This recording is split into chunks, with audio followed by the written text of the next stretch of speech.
So my name is Leigh Brasington, and today we're going to talk about right views and wrong views. I'll start with a quote from my all-time favorite New York Yankee, Yogi Berra. If you don't know where you're going, you might wind up someplace else, which I think really is an important thing to keep in mind on the spiritual path. There's a lot of practices that are available, especially here in the West, given the huge number of spiritual traditions that are available. But to what end? Okay, so the Buddha said, I teach one thing and one thing only, the end of dukkha. All right? So this is the end of the path that the Buddha was teaching. However, just knowing that part is probably not enough, and what we need is basically a view of how the path is supposed to lead us. And this is what right view is about. Right view is the first thing on the Eightfold Path. And if I were to discuss all of the suttas that I know of that talk about right view, for sure the MTA would be shut down before we got out of here. It's a huge number. But what I want to do today is take a look at some of the suttas. Now, to start off with, it's actually kind of interesting that right view shows up as the first thing on the Eightfold Path. From a historical perspective, the Sutta Nipata, the Sutta collection, in the Khuddaka Nikaya, the fifth of the collections of the discourses, contains many of the suttas that appear to be very old. Now, old has really two things. One, they're old in the sense that they reached their final form quite a long time ago. The Buddha's teachings were kept as an oral tradition. And in an oral tradition, things tend to take on a standard form. So the Buddha might have given a teaching, and he gave another teaching that was somewhat similar. But since it's an oral tradition, they tend to converge into using the same words and so forth. The suttas found in the Sutta Nipata, for the most part, appear to be stuff that reached their final form quite early. Whereas the suttas, say, found in the long discourses, the Digha Nikaya, appear to be suttas that reached their final form a good bit later. Not to say that the material in the Digha Nikaya isn't authentic what the Buddha was teaching. It's that he gave a teaching, and then bits and pieces were added and bits and pieces were changed. Wherever he talked about the jhanas, for example, the jhana formula got plugged in. No matter what he said there, it all became the same thing. But as I say, the Sutta Nipata appears to be early material in that it reached its final form early on. But there are also suttas in there which the scholars say probably came from very early in the Buddha's teaching career. In particular, the last two books of the Sutta Nipata. The Sutta Nipata is about 80 suttas. And books 4 and 5 appear to be from very early in his teaching career, particularly book 4. Book 4 is called the Atthaka Vagga. Vagga means chapter. So the chapter of the eights. And it's 16... you could say poems. I mean, they're verses, but 16 discourses. And the first one has, I believe, 5 verses, and then the next several have 8 verses. So this is where the Vagga gets its name.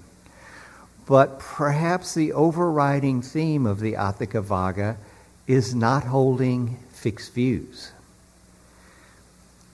If you're going to practice a spiritual path, it's necessary to leave where you are now to get to someplace different. All right? And if you're holding on very tightly to any ideas, that's going to prevent you from going someplace different. All right? Probably the most important thing to bring on the spiritual path is an open mind. And the Buddha talks about this quite frequently in the Atthakavagga. I'm going to read you a portion of one of the suttas. This, I believe, is, which one? I believe number 14. I should have looked. I can tell you at the end. And I'll just read you the ending point, although most of the sutta is about not holding to fixed views. You're familiar with that phrase? If you're familiar with the Metta Sutta, it ends with, by not holding to fixed views, the pure-hearted one, having clarity of vision, being freed from all sense desires, is not born again into this world. That's also from the Sutta Nipata, not holding to fixed views. So, a person entrenched in his teachings, honoring a preconceived view, isn't easy to discipline. Whatever he depends on, he describes it as lovely and says that's purity, that there he saw the truth. The Brahman, and the word Brahman is used here as the accomplished spiritual seeker. The Brahma evaluating isn't involved with conjuring, doesn't follow views, isn't tied even to knowledge. And though knowing what's conventional, commonplace, he remains equanimous. That's what others hold on to. Having released the knots that tie him down, the sage here in the world doesn't follow a faction when disputes have arisen. At peace among those not at peace, he's equanimous, doesn't hold on to, that's what others hold on to. Giving up fermentations, corruptions, taints, unskillful habits of mind, shall we say. Giving up old fermentations, not forming new, neither pursuing desire nor entrenched in his teachings, he's totally released from viewpoints, enlightened. He doesn't adhere to the world, is without self-rebuke, is enemy-free with regard to all things, seen, heard, or sensed. His burden laid down, the sage totally released, is free from conjuring, isn't impassioned, doesn't desire. This is what the Blessed One said. So that was Sutta Nipata, Book 4, number 13. All right, so there's an emphasis on not getting caught up in views. So I think the first thing we need to know about right view is that it means keeping an open mind. It means remembering that if you're not enlightened at the moment, that is, you're still experiencing dukkha, you're going to have to make changes to your understanding of reality. If your understanding of reality was correct, then you wouldn't be experiencing dukkha. This is the Buddha's promise. All right? If you understand how reality works, then you don't make the stupid mistakes of craving and clinging. But because you don't quite understand that, in other words, because your view isn't perfected at this point, you see some things as worth craving, and when you get hold of them, clinging to them. And this is producing the dukkha. So, if you want to get someplace other than where you are now, you have to leave where you are now. And this is the first aspect of right view. Now, there are quite a number of places, however, where the Buddha talks about right view and gives a more positive definition other than not holding to fixed views. If we go to the greater discourse on the four foundations of mindfulness, the Maha Satipatthana Sutta, which probably serves as the basis of the Western Vipassana tradition, we find in that sutta, in the last of the four foundations, the foundation on phenomena, there are 5 of the Buddha's teachings that are presented, and the 5th one is the Four Noble Truths. And of course, the 4th Noble Truth is the Eightfold Path, and in there we have a description of each of the elements of the Eightfold Path, including right view. And what, O monks, is right view? It is the knowledge of dukkha, the knowledge of the origin of dukkha, the knowledge of the cessation of dukkha, and the knowledge of the way of practice leading to the cessation of dukkha. This is right view. So here the Buddha defines right view as understanding the Four Noble Truths. All right? So understanding that if you incarnate as a human being, dukkha happens.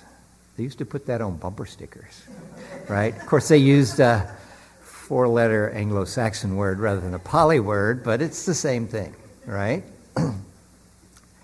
And then the cause of dukkha. Often you hear dukkha is caused by craving. Actually, the Buddha had a much more brilliant thing to say than that. He said, dukkha arises dependent on craving. That I think he was probably the first person ever to really understand about necessary conditions. A necessary condition for the lights to be on is the switch be turned, right? But that's not a sufficient condition. If Sandy comes ashore and knocks out the power plant, it doesn't matter what you do to the switch. You're not going to get any light. But it's a necessary condition. And if you want the light to go out, you can turn off the switch. You don't have to go blow up the power plant, right? So if you can find a necessary condition for something to happen and prevent the necessary condition from happening, you prevent the downstream thing from happening. This is what the Buddha understood with the second of the Four Noble Truths, that dukkha arises with craving as a necessary condition. And then the third noble truth is turn off the craving and there's no dukkha. Right? If you prevent the craving, then the dukkha has no necessary condition upon which it can arise and you don't experience dukkha. And then, of course, I tell you, don't crave. You're probably not able to pull that off. In fact, if the Buddha himself were sitting here and told you don't crave, you probably would still go out of here and crave.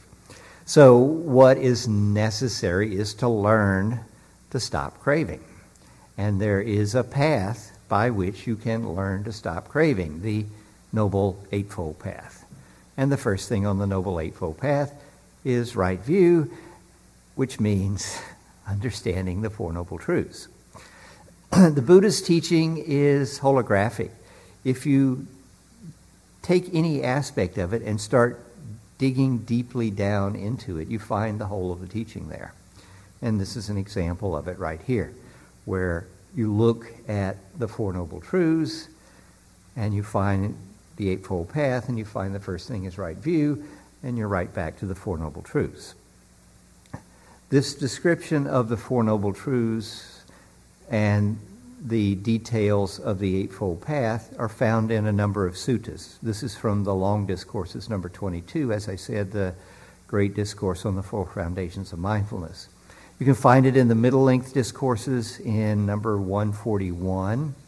You can find it in the Connected Discourses in several places. In the Connected Discourses it could really be called the thematic discourses.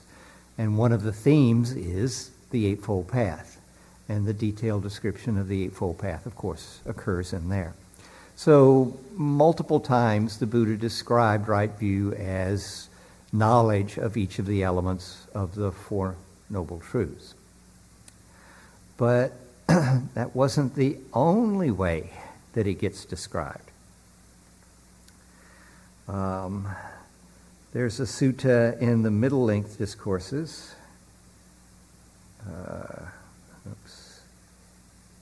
in the Middle Length Discourses, which is the 9th sutta there, and it's entitled the Sammaditthi Sutta, the Sutta on Right View.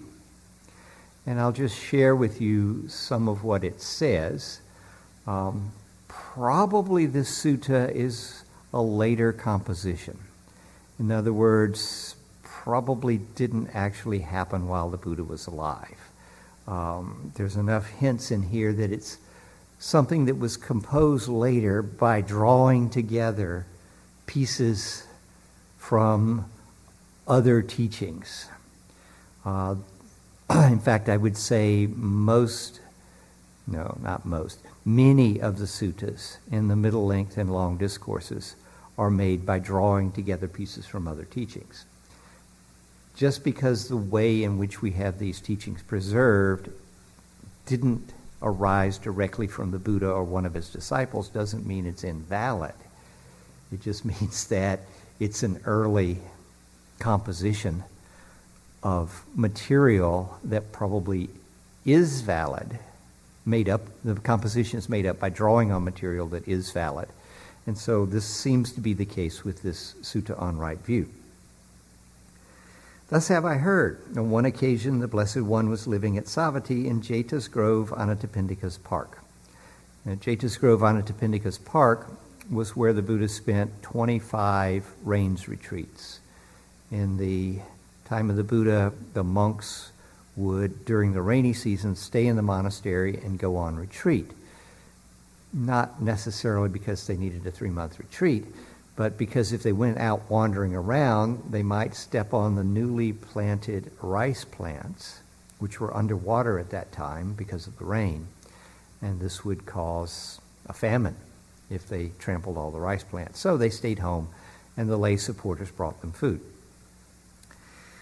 Then the Venerable Sariputta, who was the Buddha's chief disciple, the right-hand disciple, addressed the bhikkhus. Bhikkhus, friend, they replied. The Venerable Sariputta said this, one of right view, it is said, friends. In what way is a noble disciple one of right view, whose view is straight, who has unwavering confidence in the Dhamma, and has arrived at this true Dhamma? And the bhikkhus are like, it would be great if you could tell us.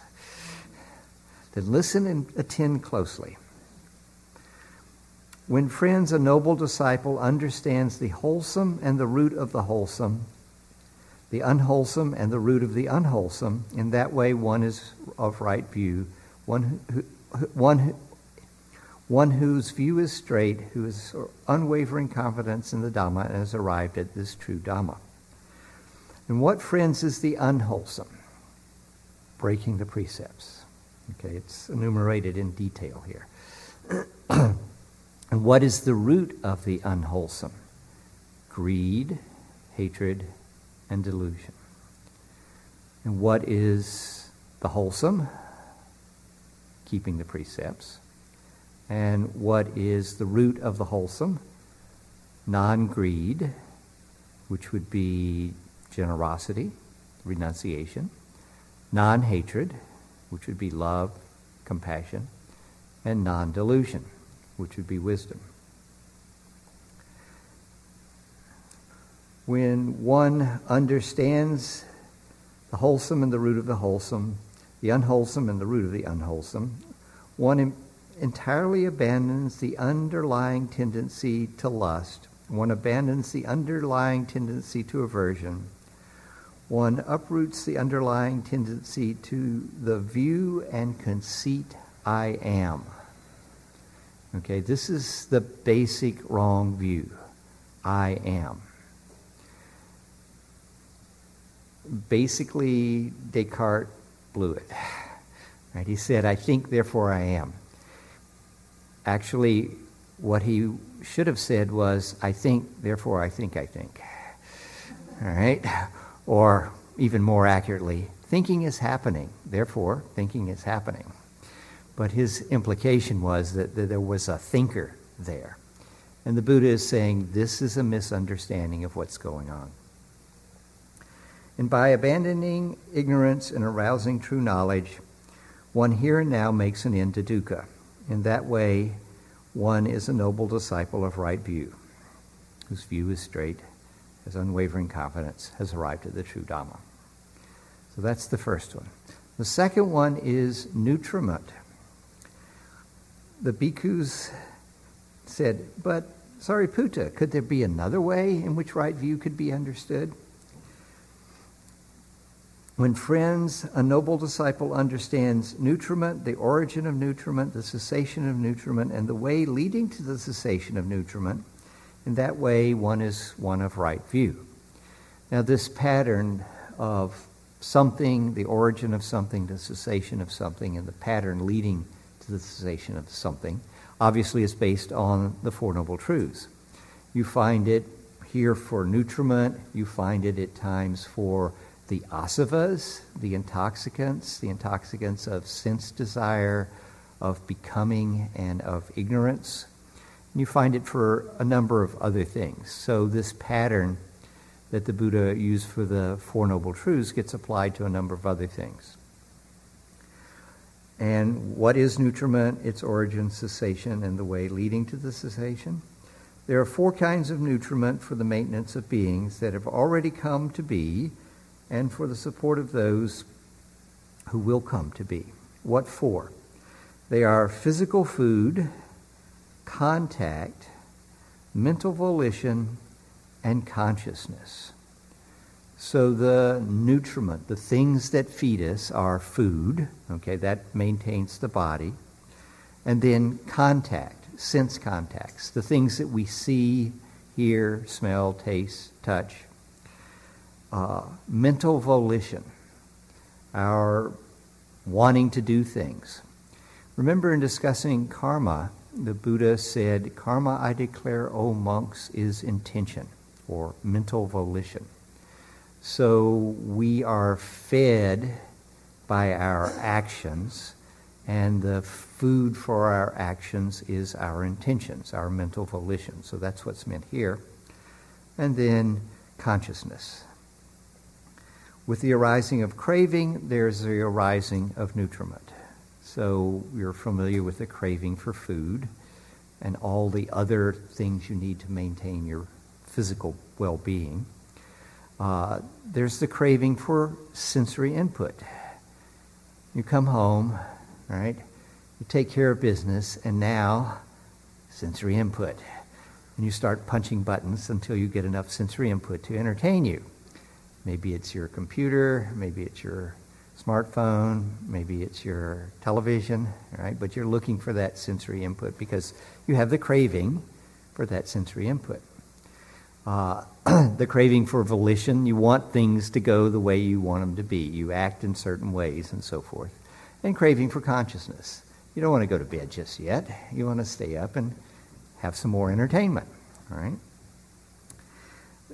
With the cessation of craving, there's the cessation of nutriment.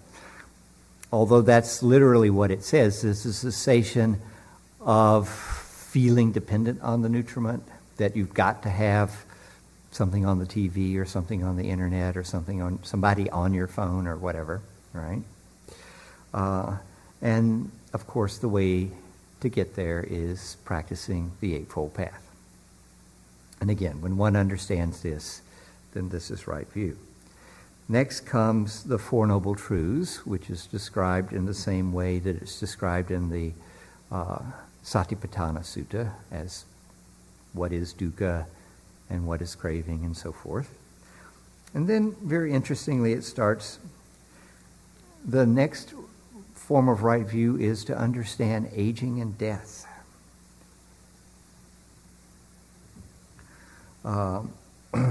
And again, it's put into the same pattern. I won't repeat this pattern of understanding it, its origin, its cessation, etc., other than to say that its origin is birth, right? Aging and death is dependent on birth. If you don't get born, you don't get old and die, right? So being born is a necessary condition for getting old and dying. And then the next possible right view is of birth. Okay? Those of you familiar with dependent origination, You want to guess what comes next? Becoming. Right? And this sutta goes all the way through, listing each of the things in the so-called reverse order. So aging and death is dependent on birth. Birth is dependent on becoming. Becoming is dependent upon clinging. Clinging is dependent on craving. Craving is dependent on Vedana. We crave the things that produce pleasant Vedana. We crave for the absence of things that produce unpleasant Vedana. The Vedana, the initial categorization of a sensory input, is dependent on there being sensory input, contact. Contact is dependent upon the senses. The senses are dependent upon having a mind and a body. Mind and body is dependent upon being conscious.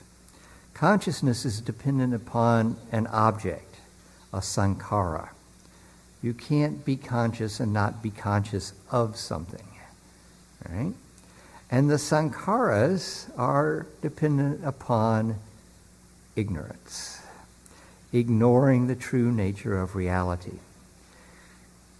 This is a table, right? I think we would all agree it's a table. But if you really look closely, it's actually some trees.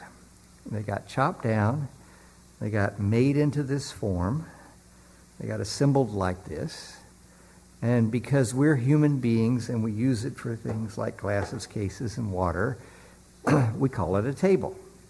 If you're a leprechaun, it's a bus shelter, right?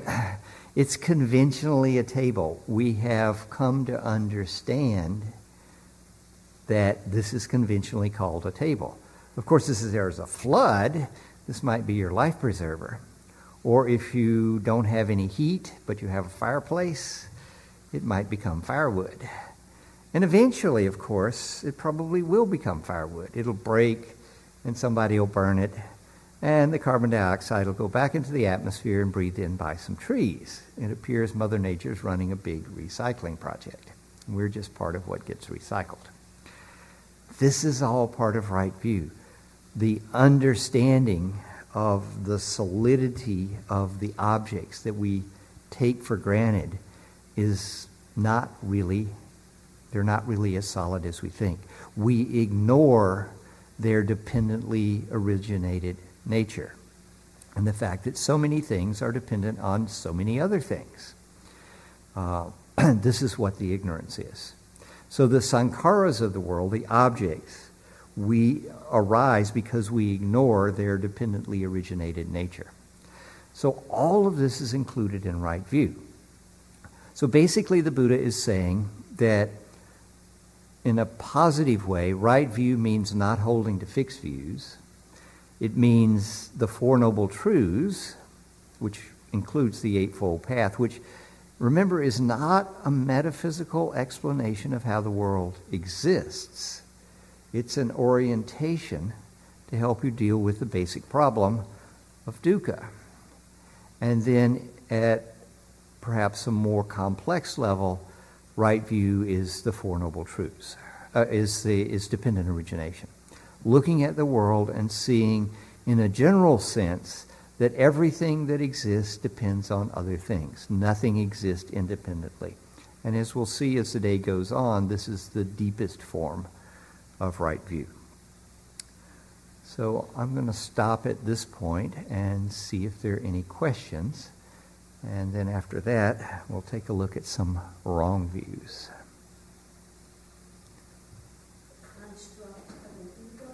Mm-hmm. The construct of an entity that has some degree of autonomy and hopefully permanence. That's the wrong view. Yes. Okay. But in order to live in society, how do you get along without an ego? You don't get along without an ego. You get along with not being deluded about the fact that your ego is a convention that's useful for getting along in society and isn't the be-all and end-all in the universe. there are two levels of truth, okay? It's not talked about so much in the suttas, although you find hints of it at times in the suttas. But usually it's referred to as the relative truth and the absolute truth. On the relative level, this is my glasses, all right? It's not yours, and they're going with me when I leave here, okay? On the absolute level, this is some metal and some glass that this mind-body process has hold of at the moment and is intending to keep hold of, all right? Nagarjuna, who we'll talk about a bit later, who lived probably in the 2nd century AD, so 500 years after the Buddha's death, talks about truths that don't fully reveal and truths that are sublime. We call them relative and absolute. But the relative truth is indeed the truth, but it doesn't fully reveal what's going on. The absolute truth needs to be understood in order to find the freedom. So the limitations of the relative truth are such that we can't find the liberation. But you can't abandon the relative truth. When you go to cross the street, you can't look down the street and see a bus coming and say, it's empty, and step in front of it, right? It's going to squash you. You have to operate in the relative world with the relative truths, in the sense that this is me and this is mine, and I had to get up this morning and take a shower and get some breakfast and get myself over here and make sure I had set up my Kindle with my copies of the suttas and so forth. So from the relative viewpoint. But if I operate only from the relative viewpoint, it's going to be a problem. Operating only from the relative viewpoint is the ultimate in delusion. Exactly. Because it turns out that all of this is just conventional. That what's really going on is a whole host of things coming together to make me who I am. We live in a culture that actually fosters and encourages narcissism and a very limited view into, you know, so that is it's a tremendous conflict. Mm-hmm. Yeah, it most assuredly is. The Buddha, if he were to come to 21st century Western culture, would be absolutely astounded at how wrong our view of self is. Yeah, there is no doubt about it. And yet we're in this culture. We're embedded in it. We've been in it for decades, and we're operating from this viewpoint. Right. And so what we need to do is start getting the bigger picture. Start understanding that we're dependent on things. I mean, we're talking about we might have to end this early because they're going to be shutting down the transportation. We're dependent on the weather in the Atlantic, right? Because the transportation that we're dependent upon is dependent upon the subway system not being flooded, et cetera, right? And furthermore, the electricity that we depend on, right, is dependent upon the power lines being up. And the food that we eat, we're not growing it in our apartments, right? That's dependent on the trucks bringing it in. And you start looking at all the things that a Westerner living in a metropolitan area is dependent upon. They're the tip of a lot of streams of things coming together. My favorite image that comes up, sometimes fire departments will get together, fire companies will get together and like have a contest, who can, lay out the hoses the fastest and who can, shoot the water the furthest. And one of the things is they'll get a bunch of firemen with hoses around a large ball, a big ball, and they'll shoot the water at the ball and try and raise it up. All right? until the ball is up in the air with, 6 streams of water coming at it. And the contest, of course, is 2 teams, and who can get it the highest, the fastest. This is what we are. We're that ball up in the air, and we're supported by all these streams coming at us. The ball up in the air, we think of it as, oh, there's a ball up in the air. But it's a whole system that's happening, right? It's the water that's coming out of those hoses. It's the trucks that are pumping the water because they've got these diesel engines turning really fast, which of course is dependent upon having gotten the fossil fuels in there, which of course is dependent upon that many years ago there was a bunch of plant material that fell over and got buried and got pressure. And I mean, that ball is up in the air dependent on so many things, right? The ones we can see are the streams of water. If we look at ourselves, we're dependent on the air, and I don't just mean to breathe to get the oxygen. There's 14.5 pounds per square inch of air pressure on you. If that were to disappear, you'd be dead very painfully in under a minute, because all of the dissolved gases in your bloodstream would suddenly boil and you would disappear. We think of ourselves as ending right here, right? It's not the case. You are very much dependent on the air pressure. So basically, the result of all of this wrongdoing is destruction. Right. We're destroying what we depend upon. Exactly. So not understanding that is fatal. Exactly. We don't understand that we're not independent entities. We don't understand that we're dependent upon so much else around us. All the people, the electricity, the food supply, the water supply, etc. Right.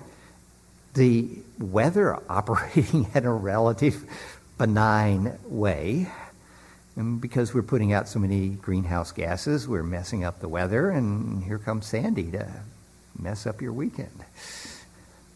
Can I add to that this self here that looks like a self is actually, there's only 1 trillion cells of our own here. Now scientists are discovering that there's 400 trillion bacteria that is totally working together with our own cells and other bacteria and viruses and other organisms. So this delusion of this self is totally broken down even by science, saying that we are an ecosystems, literally microsystem, so the whole ecology of this world is ambulatory, it's not stable. But it's not what it seems to be. So when Buddha said, look at that attractiveness of the body, that's the truth. Because if I look at the beauty and I look at the skin under the skin, it's mostly bacteria and dust mites. And so in a sense, the attractiveness of beauty is totally disbanded by the right view, right? And right, exactly. So, and if you look at every surface, I mean, the mouth, each tooth has its own colony bacteria, and the filth is part of the body, and people kiss. And okay, this out, sex is out. Yeah. So I also like to kind of, how do you sort of then join the jhanas into this kind of from work of yesterday to today, because in a way it helps us to really become kind of away from that and find the pleasure that is not sensual, external, but finding this harmless. And I think I'd like to more kind of link it to what we did yesterday to today. I don't know if you overlap those two. Right. Yesterday I talked about the jhanas, which are concentration states. And concentration is very helpful for seeing things as they are. With your concentrated mind, you've gotten your normal ego functioning much quieter. And then if you take a look at reality, you can see it from a less egocentric perspective. And you start seeing, oh, this mind-body process isn't a single entity. It's, the majority of the cells here aren't even mine. And furthermore, it's dependent on so many other things. The way Nagarjuna put it, was, you are not the same as or different from conditions on which you depend.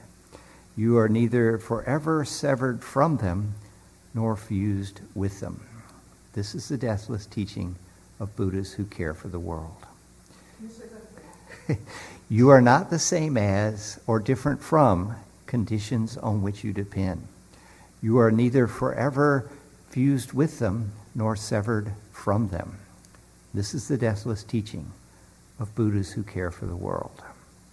And this, Nagarjuna, in the Mulamayamaka Karayika, chapter 18, the fundamental verses on the middle way.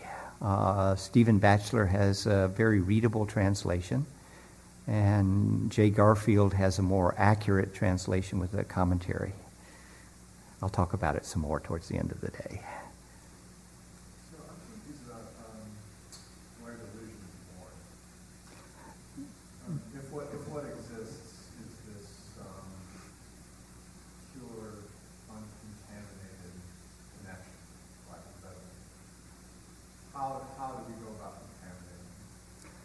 By a entity-ifying it, by making entities. I guess where I get confused is, how do I even have the capacity to do that? If what exists is pure mind. No, I wouldn't say what exists is pure mind. No, there's definitely matter out there as well. And in fact, I would say mind arises dependent on matter. In fact, that's what the Buddha says. One investigates this body, and one investigates this consciousness which is dependent upon it and bound up with it. Okay, so that essentially mind is an arising out of the activity of the physical process. If you want a book on that, Gerald Edelman, Universe of Consciousness. It's not an easy read, but it's brilliant. You know, it was like pushing my brain really hard to read the book, but it was just brilliant. And he basically is explaining how mind, to the best of neuroscience's understanding now, arises. A Universe of Consciousness. The title is not really descriptive, but Gerald Edelman. It's on the reading list on my website. Someone in the back? No? Yeah. Mm-hmm. About the question of getting the right view, my understanding is sort of the way that Buddha taught is kind of tended to teach two ways. One, if you were going to be a monk, and one, if you were going to be a householder. And sort of if you're going to be a householder, it was more like, I mean, obviously great if you could get it all right, but it's almost like you had to sort of not be too concerned with that because you're never really going to get out of it. Because you really needed the more involved path of monasticism to be able to really get rid of all these views. What is your opinion about that? This seems to be the case, that there's a sutta about the death of Anathapindika. Anathapindika was the one who gave Jeta's Grove, Anathapindika's park, to the Buddha to be a monastery. He was a very rich merchant in Savatthi. And at the time of his death, Sariputta and Ananda come to see him, and they give him a fairly advanced teaching on the aggregates. And at the end of the teaching, Anathapindika starts crying. And they ask him, are your pains getting worse? Are you floundering? And he says, no, I've never heard teaching like this before. And it's touched me deeply. And Sariputta says, we don't give these kind of teachings to lay people. And Anathapindika says, you've got to give these teachings to lay people. This is so important. So apparently, there was more of a restricted set of teachings given to lay people and more advanced teachings given to the monks. But if you look carefully, it's more that there were beginning sets of teachings, all right? So from the beginning, you have a self. And don't let yourself go out and kill people or steal things or do sexual misconduct or tell lies or take intoxicants, right? And love yourself and love all the other selves. All right, so that's the first level. And then at the second level, well, you don't really have a self. All right? And then at the third level, well, you do have a self and you don't have a self. And then at the fourth level, well, actually you don't even have a self or not have a self. Right? So the Buddha's teachings kept getting more and more refined depending on the depth of who he was speaking to. And if you read a lot of suttas, this is what you find. You find teachings that are for beginners and teachings that are for those who've gotten beyond the beginning stage but not really to the advanced stage, and then deeper and deeper and deeper into the teachings. So I would say that probably, since most of you are probably fairly dedicated to the path and have spent some time at it, otherwise you wouldn't be here on a Sunday morning, you can handle the more advanced stuff. So the fact that you're lay people, I think, is not important. It's important to gain an understanding of what the Buddha is talking about on all levels. And so when you're operating from the relative viewpoint and you encounter someone, you encounter them heart to heart, that is with metta and compassion, which is a self-to-self thing. And you also are aware that, yeah, the sense of self here is just a conventional construct, that there actually isn't an entity in here. Because as long as you think there's an entity, then this entity is going to have mine, right? And the craving and clinging has produced some dukkha. So in a way, the challenge for us is navigating skillfully between those two, between self and non-self. Between knowing when it's appropriate to act in a conventional way from the perspective of myself and yourself, and knowing when it's appropriate to act in the more absolute way of there's just streams of dependently originated phenomena interacting. And can you give an example of that? It may be quite helpful to stop the craving when you realize that you can't own anything anyhow. Let's say you go to the beach and you take a little kid with you and you build a great sandcastle, you know, really, really big one, turrets, moat, the whole works. And then, of course, a big wave comes along and wipes it out. The little kid gets terribly upset and starts screaming and crying. Do you get upset? No. You understand the nature of sandcastles. I got news for you, folks. It's all sandcastles. All right? So the seeing at that level, that it's all sandcastles. So a big wave comes along and wipes out your sandcastle. I mean, I don't know. A thief comes in and steals your 38-inch TV. Right? Okay, you recognize it's just sandcastles. Okay, and so you're not as freaked out. Can you clarify this? Because I think because of, I guess, such a long history of Buddhism and so many different schools and thinking, that we hear a lot about Buddha nature, or the nature is purely in the mind. And apparently I was introduced in the Mahayana school, and Buddha never said things like Buddha nature. Correct. Because that would create a lot of conflict. If I'm so pure in this, what do I need to do anything else, right? It's kind of, if it's in there, then what bother? So, can you just elaborate on that? Because I just feel like that's kind of confusing to us, kind of saying, there is a potential of Buddhahood, but that must be worked, and you have to develop skillful and skillful skills, which is part of this of the path, but it seems like that whole idea of, like was introduced later, that we have this pure mind, or Buddha nature is kind of not sure later idea, because Buddha never taught that. He never said that. And it's important also to understand historical context, as you now mentioned a lot about the early, and how things come close together, and have much more clarity of what actually was taught and said. Yeah, the Buddha nature concept comes from the Mahayana tradition. The Buddha never spoke of anything that you would really want to say, well, this is the precursor to Buddha nature. I mean, you just don't find that. He's basically saying, you got to pay attention to what you're doing. You've got to act in ways that don't cause harm to other beings. And he's recognizing that we have this tendency to act in ways that do cause harm.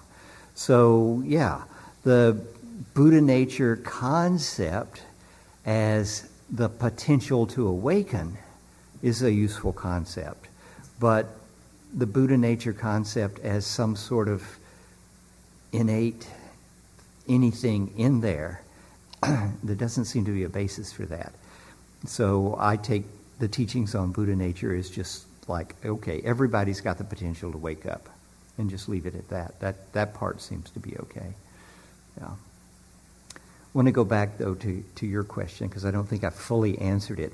How did the mind start missing the fact that there's all these streams? Because our minds are unable to take in the incredibly complex data necessary to see all the streams that are coming. The mind is basically looking for, can I eat that, or will that eat me? All right? It's really looking for, is this something that I need to obtain in order to survive? The bit on nutriment here, right? Or is this something I need to push away or run away from or fight or whatever? Okay? And so the chunking of things into microphone and bell and Kindle and eyeglasses and ignoring all the stuff that came together to make them is a shortcut for our little pea brains to deal with the world. And so was self born when we were born? No, the self apparently develops in the, I'm going to say, about 3 months in. When a child is born, it doesn't distinguish between itself and its mother. I guess I mean, though, as creatures. I don't mean as children. I mean as people. We don't really understand when the concept of self arose in humans. In fact, we're still struggling to understand how much concept of self animals have. The greater apes can recognize themselves in a mirror and things like that. They can recognize their own calls. Apparently dolphins and whales have that capacity. But crows have that capacity. Okay? So do crows have a sense of self? Well, they can recognize their call versus someone else's call. Okay? And they apparently can recognize themselves in a mirror. But your dog or your cat can't recognize itself in a mirror. It doesn't know that's it. Okay? So when did it show up? You know, was it before the split from chimpanzees? Or was it, after that and the chimpanzees got a little bit? I'm guessing it was probably a bit before, but it was a very rudimentary thing.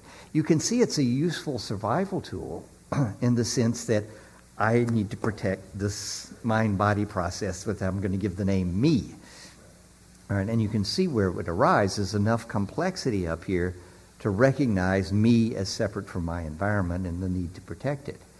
But there's not enough complexity up there to recognize, but actually this is just the conditions on which it depends manifesting, and the deeper implications of that. I was just going to say that, the way you're going with this, clearly the roots of this go way, way, way back. Territorialism is almost universal in these more complex creatures. The wisdom in which they grab things for mine, this is my territory, this is mine, whatever Right. rock, and obviously anger towards things that they don't like, angry behavior and so on. It goes into almost sort of like a root biology. Mm-hmm. Yeah. What we're trying to do is very much go against the stream of the culture and the stream of evolutionary biology. And it's not that those things are necessarily going in the wrong direction, although I do question the current culture, but that we're trying to see the deeper levels of what's going on and manage to operate successfully in the environment in which we find ourselves. The way to operate in New York City is, okay, you need to distinguish, I've got to have my own card to get through that gate, to get on that subway, to get off at that location. This stuff has to be understood.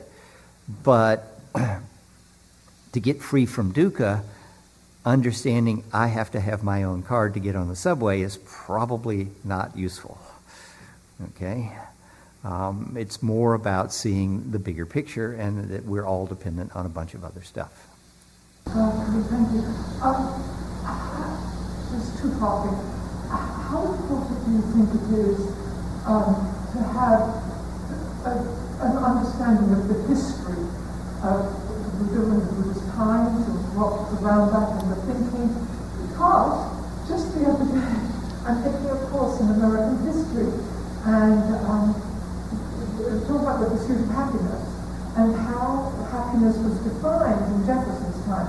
It wasn't, making a trip to Hawaii or going to a party or anything like that. Happiness was moral living by certain standards, not jolliness and like that. It evolved out of right life, living right views. So, it altered entirely my view of America. and as we are today, there's such a pursuit of, if I'm not happy, I'm doing something wrong. Right. And so just that tiny little bit of knowledge changed a big view for me. Mm-hmm. So I'm wondering if that, it's the same with learning Christianity. It's very interesting to know what it was like at the time of the Romans and Christ and all that. Do you think it's important? These truths are eternal that you're talking about, but historically, what do you think? I think it's very important because what we have is the Buddha talking to people, right? And he speaks differently to different people. If he's talking to a Jain, he's going to use a very different language than if he's talking to a Brahmin or an Ajivaka or a king or a physician or a warrior, right? So it's very important to understand to whom the Buddha is speaking and what their background is, because the Buddha apparently was highly educated and knew a lot about the various other religious traditions of his time and was taking metaphors from their tradition and tweaking them slightly. This was his favorite thing to do. There's something in some tradition. Dependent origination, for example. If you study the Upanishads, you find the hymn of creation, which has many of the same links as we find in dependent origination. The Buddha took something that someone was familiar with and tweaked it. The links would be known to a Brahmin, but the Buddha's giving them different meaning in teaching dependent origination. So I think if you really want the depth of what's in the suttas, it's very much necessary to understand to whom the Buddha is speaking and what their background is. Remember, the Buddha is never trying to lay out a metaphysical explanation of anything.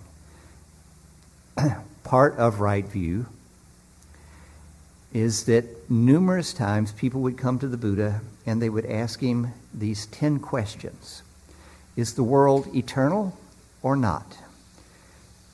Is the world infinite or not? Is the life force the same as the body or not? And what happens to a perfected one after death? Do they exist, not exist, both exist and not exist, neither exist nor not exist? And the answer to each one of these questions when they were posed to the Buddha was, the Buddha would reply, I don't teach that. He just didn't go there. In fact, he said, trying to figure out how the world began will either lead to madness or great vexation. Okay, so he was not going to explain how the world came to be. As to whether the world was infinite or not, what difference does that make? Right? In fact, how the world came to be, what difference does that make? The problem is dukkha. If there was the Big Bang, or we're, some simulation in some other computer, it doesn't matter. Your thing is to stop the craving, because that's what produces the dukkha. All right? And is the soul the same as the body? All right, now this is the big one. Is the life force the same as the body? Most religions started off as an immortality project, right? Okay, grandma's dead. What do we do about that? Don't worry, she'll be back. With the implication of, don't worry, when you die, you'll be back. Or she's gone to a better place, with the implication of, well, when you die, you'll go to a better place. All right? So the immortality project underpins most religions. And the Buddha wouldn't be drawn into discussing that. Is the soul the same as the body or not? And he says, I don't teach about that. All right? He says, there's dukkha. And the dukkha arises dependent on craving. Stop doing the craving and you can stop the dukkha. That's all he was teaching. That's the view he's pointing out. So, when you're reading the suttas, you find him contradicting himself. It looks like he's talking about something here to this person that completely contradicts what he says to some other person. He wasn't trying to build a consistent metaphysics. He was trying to get this person to practice, and he used what they understood to explain something to them so they would start practicing, so they'd stop craving and get over the dukkha. He's taking something completely contradictory and telling this person, because he hopes they'll stop doing what they're doing, start practicing, and learn to get over the dukkha. So I think it's absolutely essential if you want to study it at the deepest level. Yeah. If you're going to read suttas, and I highly recommend it, I mean, there is a learning curve for learning to read suttas. But if you want to read them, then part of what's necessary is to see to whom they're given. And very often at the beginning of a sutta, it says to whom it's given.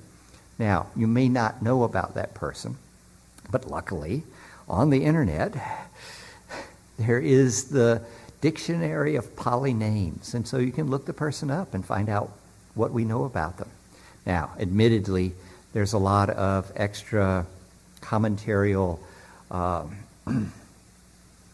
elaborations, shall we say, about some of these people, but you can find out if they're a Jain or a Brahmin or something about their background.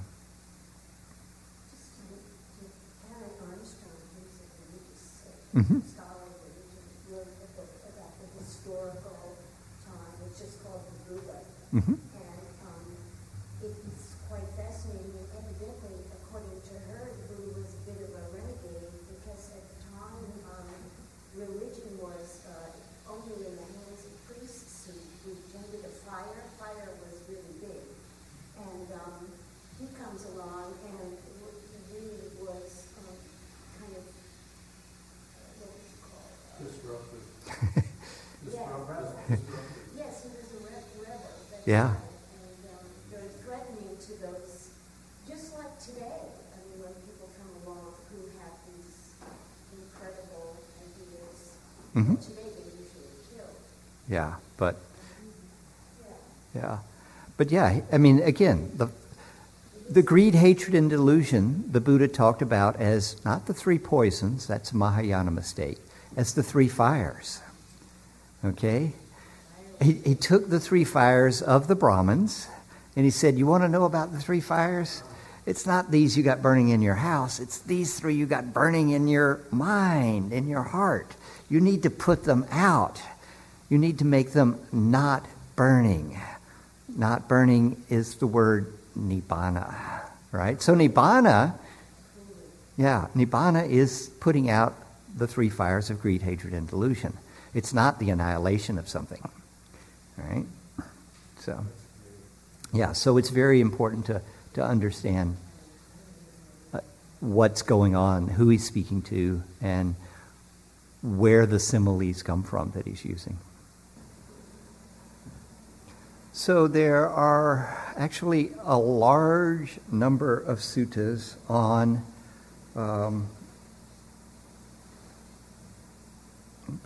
let me get myself set here. On wrong view. The first sutta in the whole collection, the first sutta in the Digha Nikaya, is the Brahmajala Sutta, the sutta on the net of views. And that net basically is a description of 22 wrong views. Of 62 wrong views. They're divided into a number of subcategories. There's the category of eternalism, which is basically the immortality project. I've got a soul, and it's like this. And when I die, it's going to come back, or it's going to merge with Brahma, or it's going to whatever. And then there are the annihilationist views. No soul, you're here now. When you die, you're done. And then the last five are interesting. Number 58 is hedonism, that Nibbana is enjoying sense pleasures. You know, see beautiful sights, eat wonderful food, hear great music, etc. That's Nibbana, here and now. And then it's followed by, no, that's not Nibbana. The first jhana is Nibbana. And that's followed by, no. That's not Nibbana. The second jhana is Nibbana. And the third and the fourth. And so that's the last five views. So misunderstanding the jhanic state as Nibbana, or just pure raw hedonism. Or you're annihilated, or some aspect of you lives forever. And the Buddha says they're all incorrect. The second discourse in the long discourses, which is the one I read from yesterday about the jhanas, early in that discourse, there are descriptions in detail of 6 wrong views. There apparently were 6 very well-known teachers who were outside of the orthodoxy. The Brahmins were the orthodoxy, and they were the priests with the fires and all this. But there was a large number of rebels. The Buddha was only one of quite a number of them, and there are these 6 other teachers. And they have all sorts of views. One of those teachers is Mahavira, the founder of the Jain religion. He was an older contemporary of the Buddha. And Jainism gets described there in a way that sort of makes fun of it. Okay? So we would suspect that probably the other descriptions are making fun of those religions as well. But there are all sorts of things. There are those who are amoralist. It doesn't matter what you do. You know, you want to kill somebody, no problem. There are people who are strict materialist. And then the last guy is an eel wriggler. And he doesn't believe anything. Whatever you ask him, he says, well, I don't teach it's like that. You know, he never comes up with an answer to anything. And so we see these type of views being presented as well. So these are another 6 wrong views. But there are 3 suttas where there's one of the Buddha's monks who has a wrong view. And so what I want to share with you is number 22 in the middle length discourses, which is the sutta on the simile of the snake. Thus have I heard, on one occasion the Blessed One was living at Savatthi in Jeta's Grove, Anathapindika's park. Now on that occasion a pernicious view had arisen in a bhikkhu named Aritha, formerly of the vulture killers. So, not quite sure what that means. Possibly it means that he was like a falconer, okay? That he used a falcon to kill other animals. Anyhow, it's apparently a derogatory occupation. And his view was, as I understand the Dhamma taught by the Blessed One, those things called obstructions by the Blessed One are not able to obstruct one who engages in them.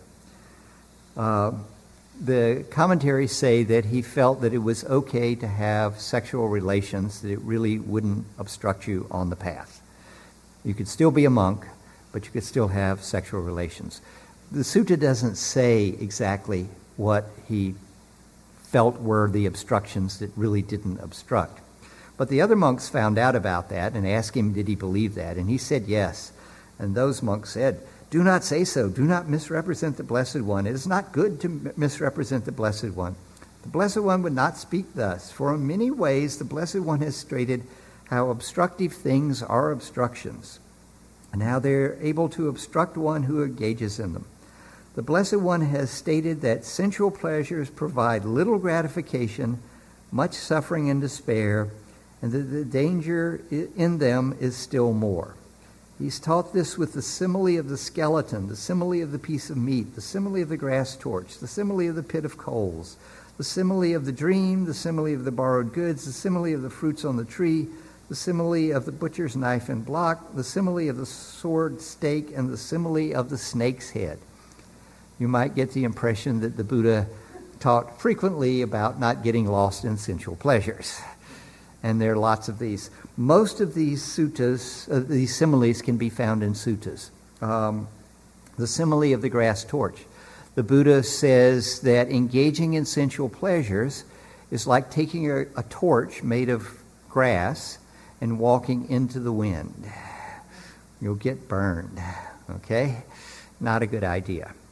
As a greed type, I find the teachings on avoiding sensual pleasures somewhat difficult to swallow, but nonetheless, this is what the Buddha said. And clearly, if you just pursue sensual pleasures, you'll miss out on some of the deeper aspects of the path. But although they pressed and questioned and cross-questioned Aritha, he maintained his view. So they went to the Blessed One, told him about the conversation, and the Blessed One said, you, tell Aritha the master calls. And so that monk went to Aritha, and he came and saluted the Buddha, sat down on one side, and the Buddha asked him about his view. And he said that's indeed what he believed, that these obstructions really wouldn't obstruct. Misguided man, to whom have you ever known me to teach the Dhamma in that way? Misguided man, have I not stated in many ways, etc. How same thing as the monks told him, right? But now, when the Blessed One addressed the bhikkhu thus, then the Blessed One addressed the other bhikkhus thus. What do you think? Has this bhikkhu Aritha kindled even a spark of wisdom in this Dhamma and discipline? How could he, Venerable Sir? No, Venerable Sir. When this was said, the bhikkhu Aritha, formerly of the vulture killer, sat silent, dismayed, with shoulders drooping and head down, glum and without response. Then, knowing this, the Blessed One told him, misguided man, you will be recognized by your own pernicious view. I shall question the bhikkhus on this matter. So the Buddha wasn't exactly easy on people that had wrong views. He was pretty harsh until they sat there with their head down, shoulders drooping, and looking glum.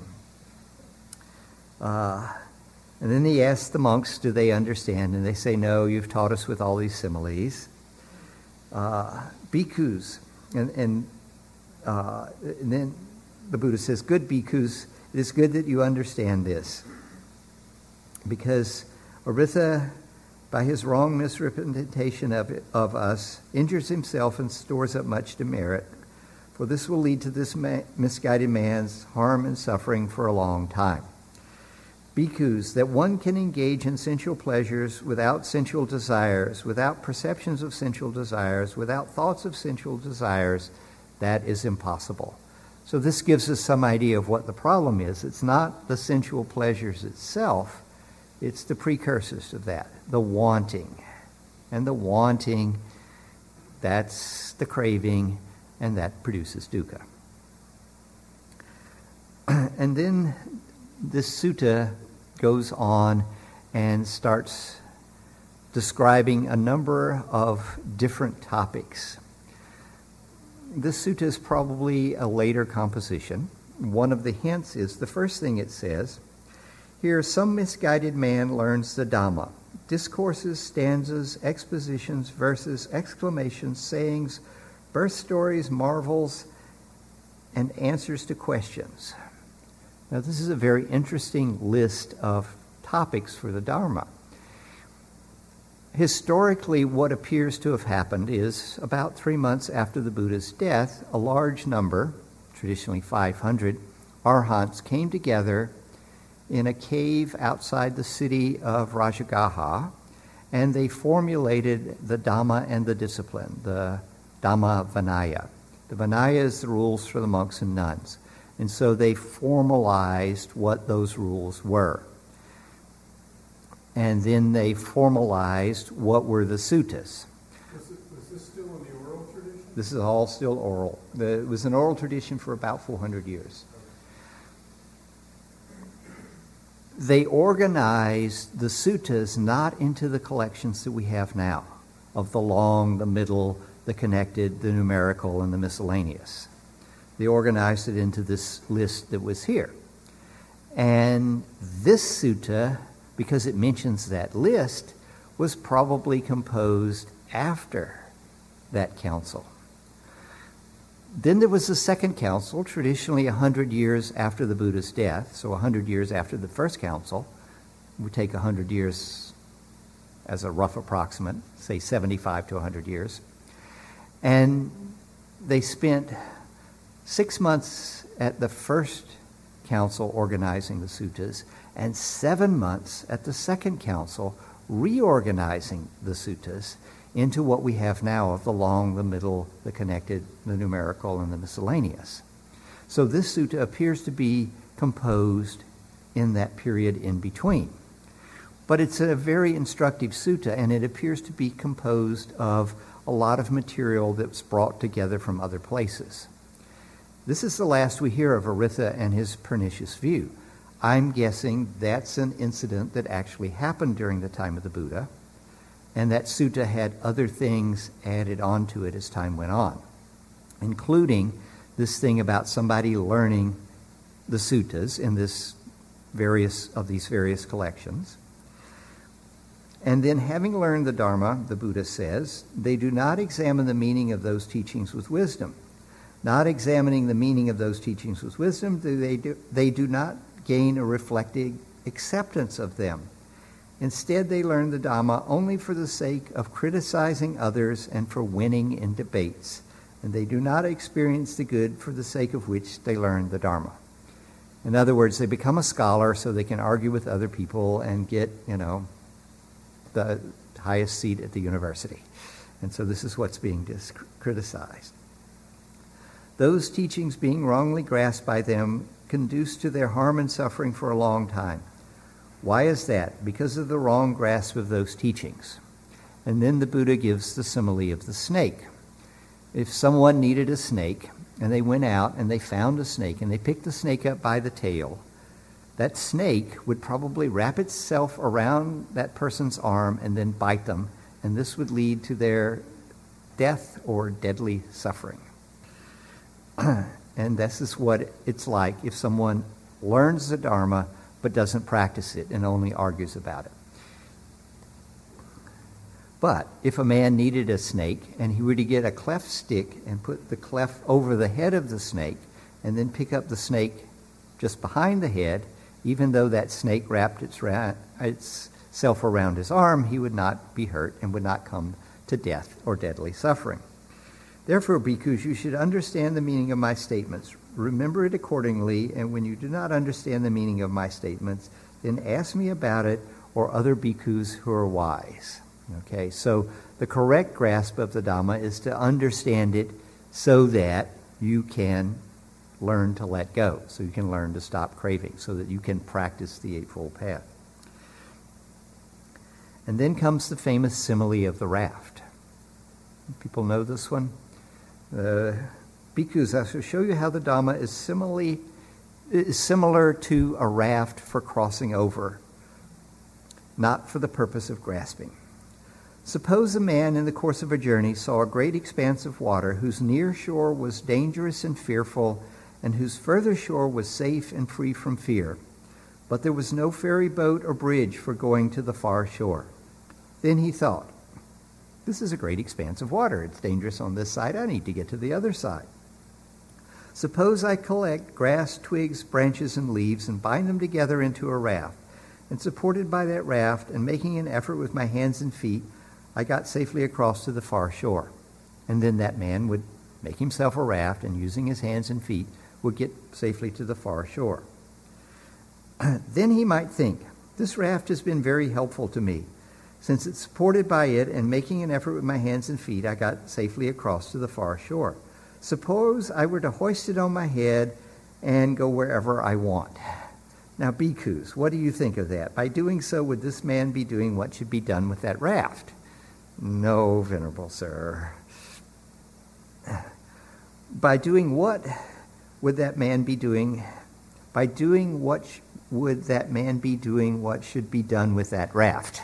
Okay, what should the man do with the raft? When he gets to the far shore, he should let go of it and leave it there. I have shown you how the Dhamma is similar to a raft for the purpose of crossing over, not for the purpose of grasping. Bhikkhus, when you know the Dhamma to be similar to a raft, you should abandon even the teachings.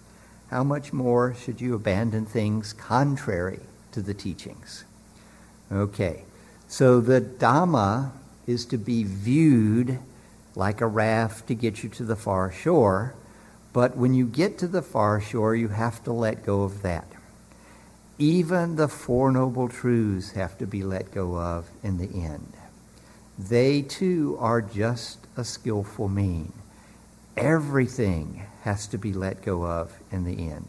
If you're clinging to anything, it's going to prevent your final awakening. It's like you paddle to the far shore, and then you're laying there on the raft hanging on to it, as opposed to getting off and stepping onto the bank that's safe.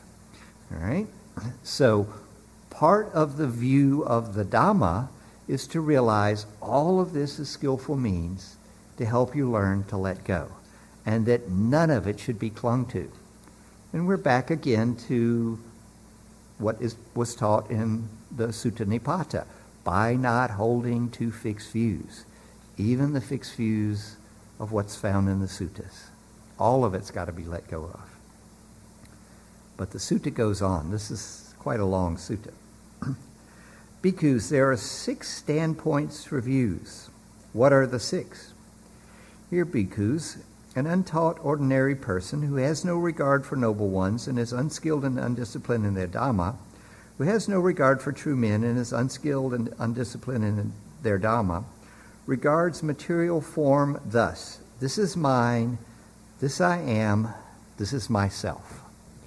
All right, so someone who's not practicing the Dhamma regards this is mine, this I am, this is myself.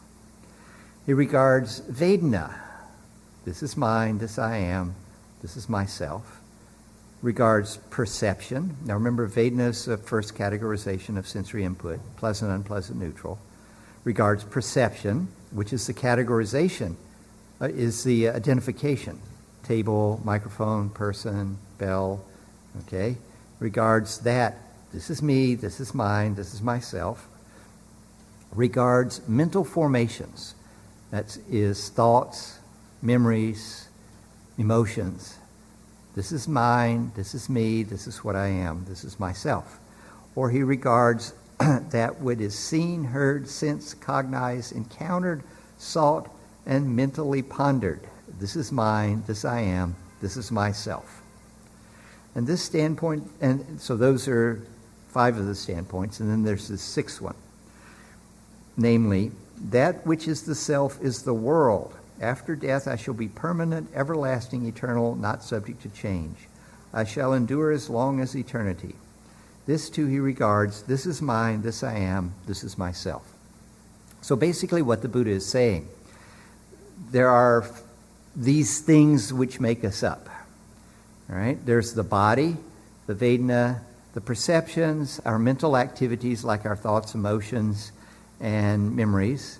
And then there's the things that are seen, heard, sensed, cognized, etc. And we can identify with any of them. But it's a mistake. But when you stop identifying with parts of your body or your mind, don't make the mistake of identifying with the universe.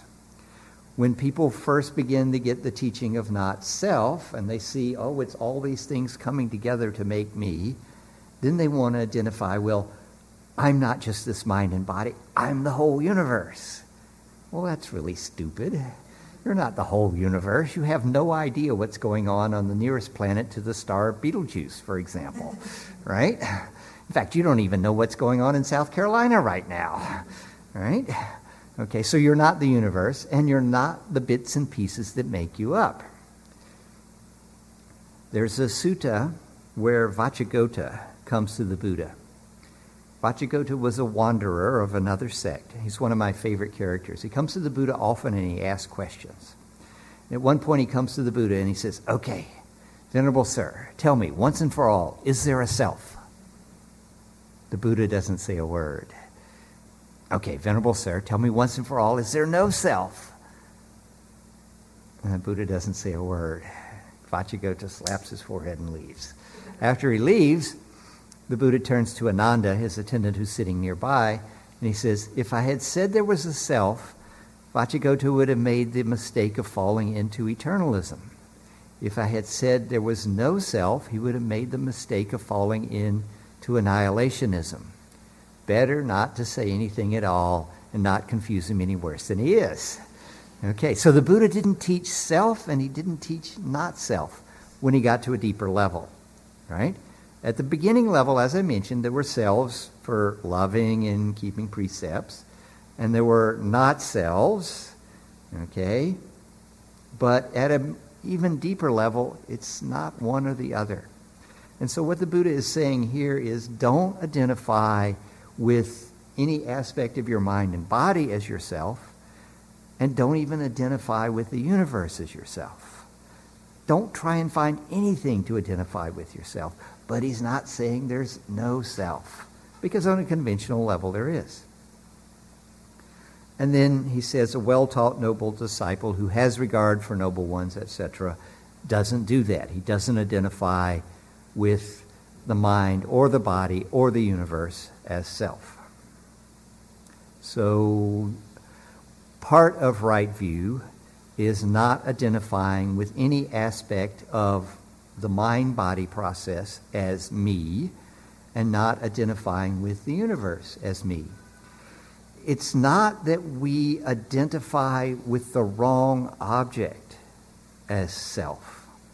It's the act of identification itself is wrong. Okay? It's not that you got to find a better object than your body or your memories. It's there is no object that you can identify with. The whole idea of an entity is missing the deeper teaching. When this was said, a certain bhikkhu asked the Blessed One, Venerable Sir, can there be agitation about what is non-existent externally? And the Buddha says, there can be, bhikkhu. Here someone thinks, alas, I had it. Alas, I have it no longer. Alas, may I have it. Alas, I do not get it. Then one sorrows, grieves, laments. One weeps, beating his breast, becomes distraught. This is how there is agitation about what is non-existent externally. So, think about you want to get something, right? And you go to the store and they're sold out and you can't get it and you're upset.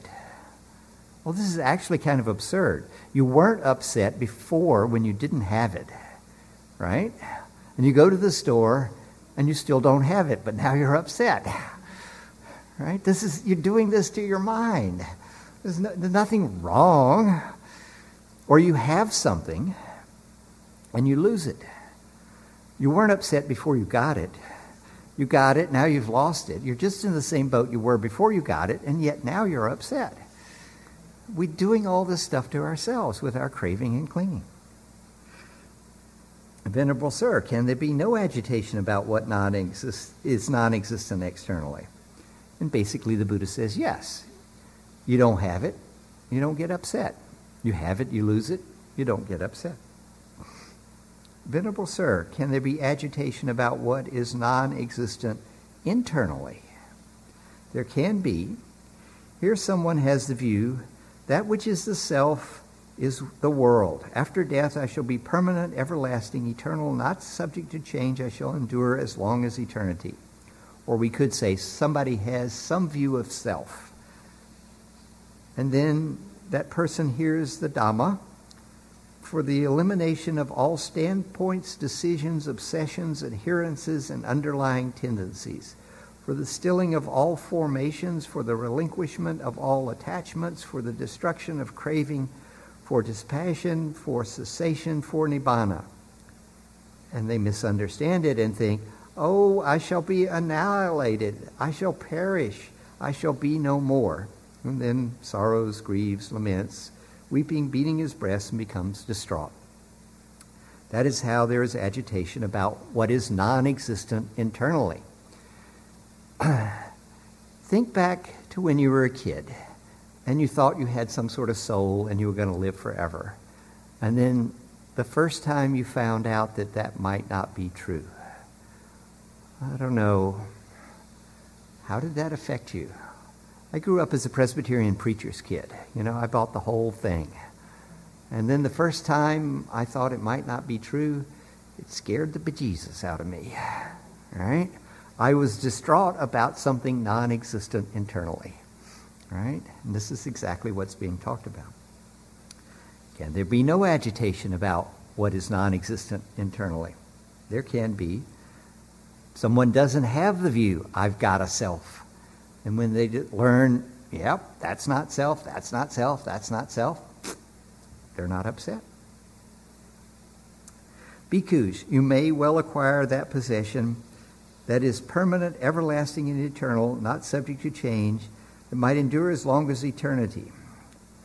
But do you see any such possession? No, Venerable Sir.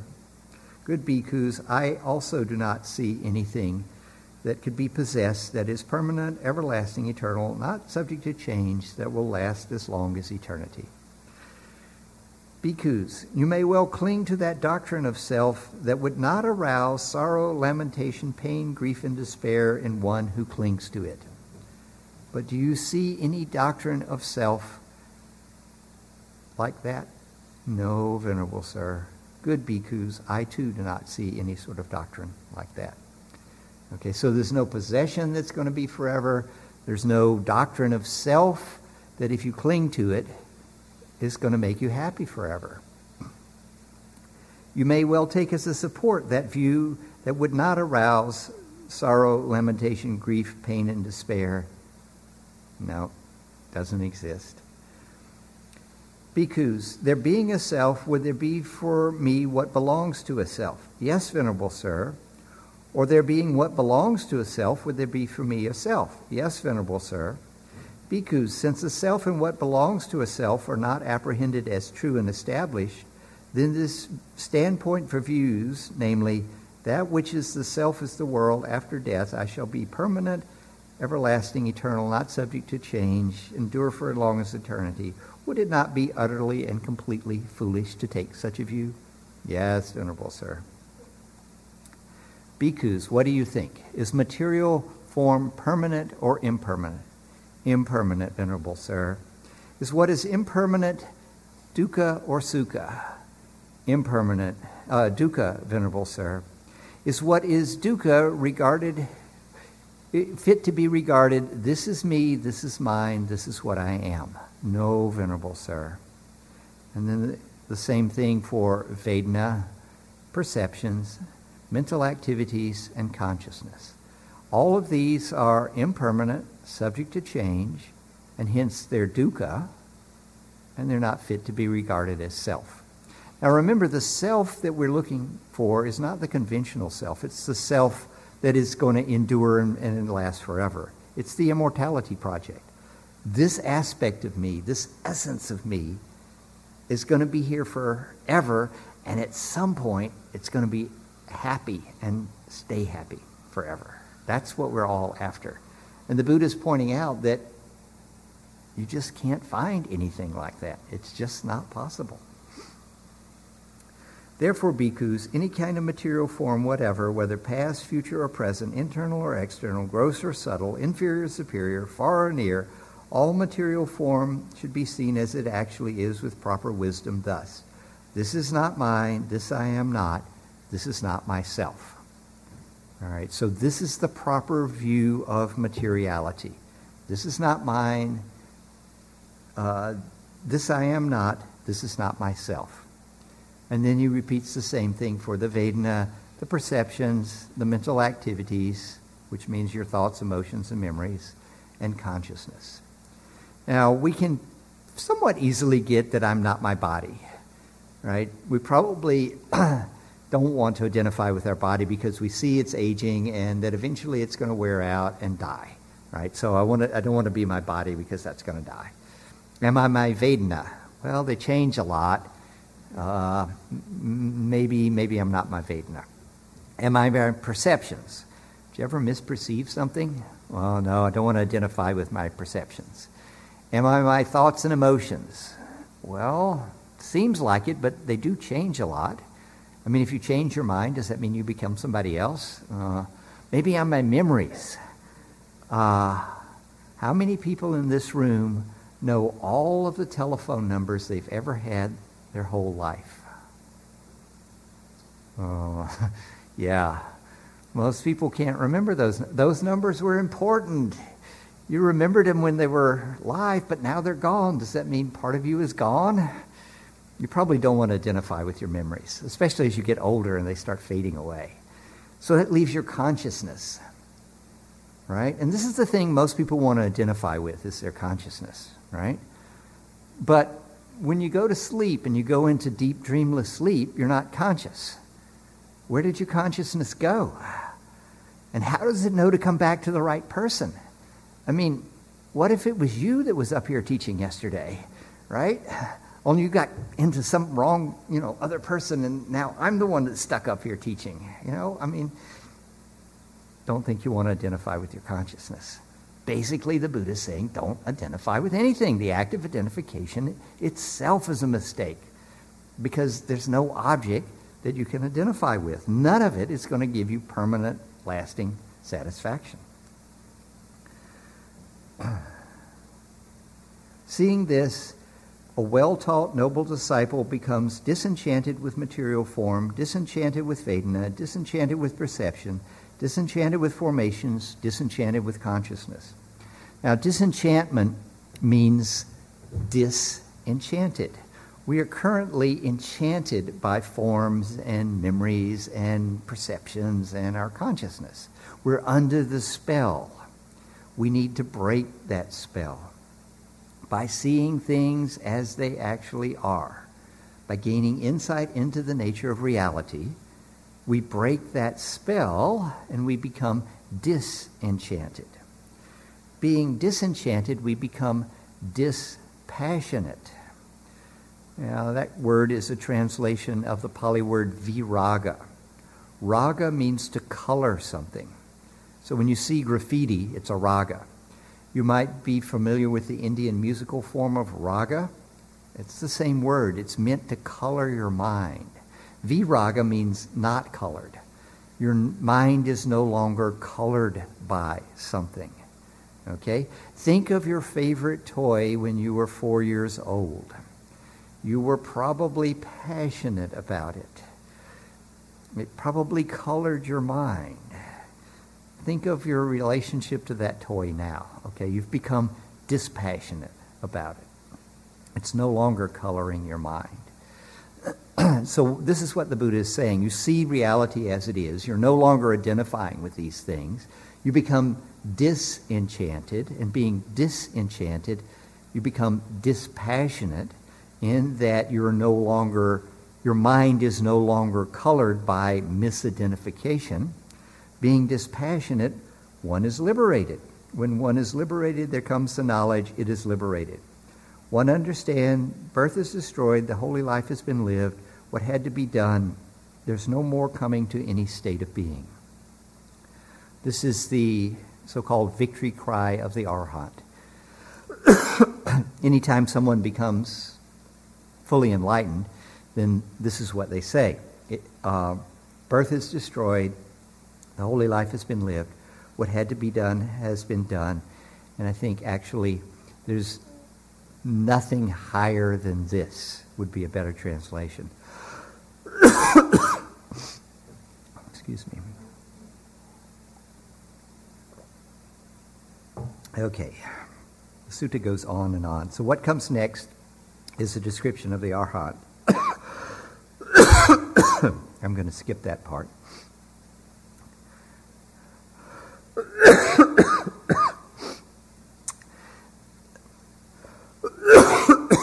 Sorry.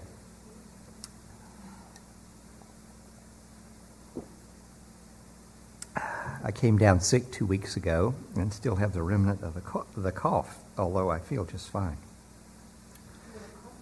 I've got 2 right here. So sometimes the Buddha says, I have been basely, vainly, falsely, and wrongly misrepresented by other recluses and Brahmins who say, the recluse Gautama is one who leads astray. He teaches the annihilation, the destruction, the extermination of an existing being. As I am not, and as I do not proclaim, so I have been baselessly, vainly, falsely, and wrongly misrepresented. So people are saying the Buddha teaches annihilationism, that there is a being here, and Nibbana, the going out of the fire, is the going out of existence of the existent being. And the Buddha's just said,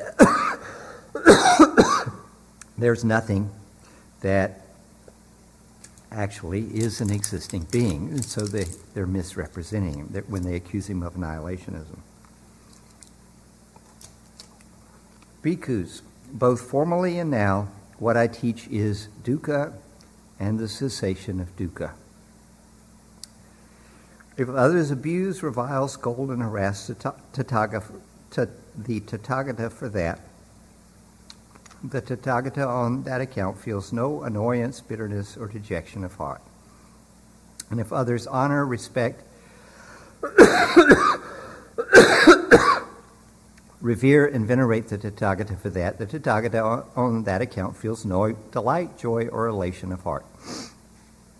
If others honor, revere, respect, and venerate the Tathagata for that, the Tathagata on that account thinks, they perform such services as these for me in regard to this which earlier was fully understood. So if somebody accuses the Buddha of being an annihilationist, it doesn't upset him. If somebody praises him for what he does teach, he doesn't get all elated, but he thinks, well, it's good that they learn. And then the Buddha says, you should do the same. If others revile you, don't get upset. If they praise you, don't let it go to your head. Therefore, bhikkhus, whatever is not yours, abandon it. When you have abandoned it, it will lead to your welfare and happiness for a long time. And what is not yours? Material form, Vedana perceptions, mental activities, consciousness. Bhikkhus, what do you think? If people carried off the grass, sticks, branches, and leaves in this Jeta grove, or burned them, or did what they liked with them, would you think, people are carrying us off, or burning us, or doing what they like with us? No, Venerable Sir, because that is neither ourself nor what belongs to a self. So too, bhikkhus, whatever is not yours, abandon it, for when you have abandoned it, that will lead to your welfare and happiness for a long time. What is not yours? Material form, Vedana perceptions, mental activities, and consciousness. So the Buddha is saying, if you don't identify with any of this stuff, if something happens to it, it doesn't upset you. Just like if you're sitting here and somebody comes in and takes one of the pillows, I mean, you might be upset for New York Insight because you identify a bit with New York Insight, but you're not going to think somebody's stolen part of you, right? So this is what the Buddha is aiming at. And then the Buddha says that this Dhamma is well proclaimed by me, clear, open, evident, and free of patchwork. Okay, it's laid out. All you've got to do is pay attention to it. It goes on talking about this. Let's skip it. Because this Dhamma well proclaimed by me thus is clear, open, evident, free of patchwork. In the Dhamma well proclaimed by me thus, which is clear, open, and free of patchwork, those who have sufficient faith in me, sufficient love for me, are all headed for heaven. Okay, so it describes the various possibilities. And those who have enough understanding become enlightened. And those who have enough faith are headed for heaven, whatever that means. That is what the Blessed One said. The bhikkhus were satisfied and delighted in the Blessed One's word. So it's a very interesting sutta. There's a lot of material. There's the wrong view of Aritha. There's the very important teachings about not identifying with the five aggregates, not identifying with the universe, about the raft. The teachings are not to be clung to. They're skillful means to get you to the other shore, and when you get there, you'll let go of them. It's a sutta worth reading. Somebody asked me for my top 10 suttas. I put this one on the list. Even though it's a later sutta, it brings together a lot of information. So identifying with the aggregates that make up the experience that one has of this world. Mm-hmm.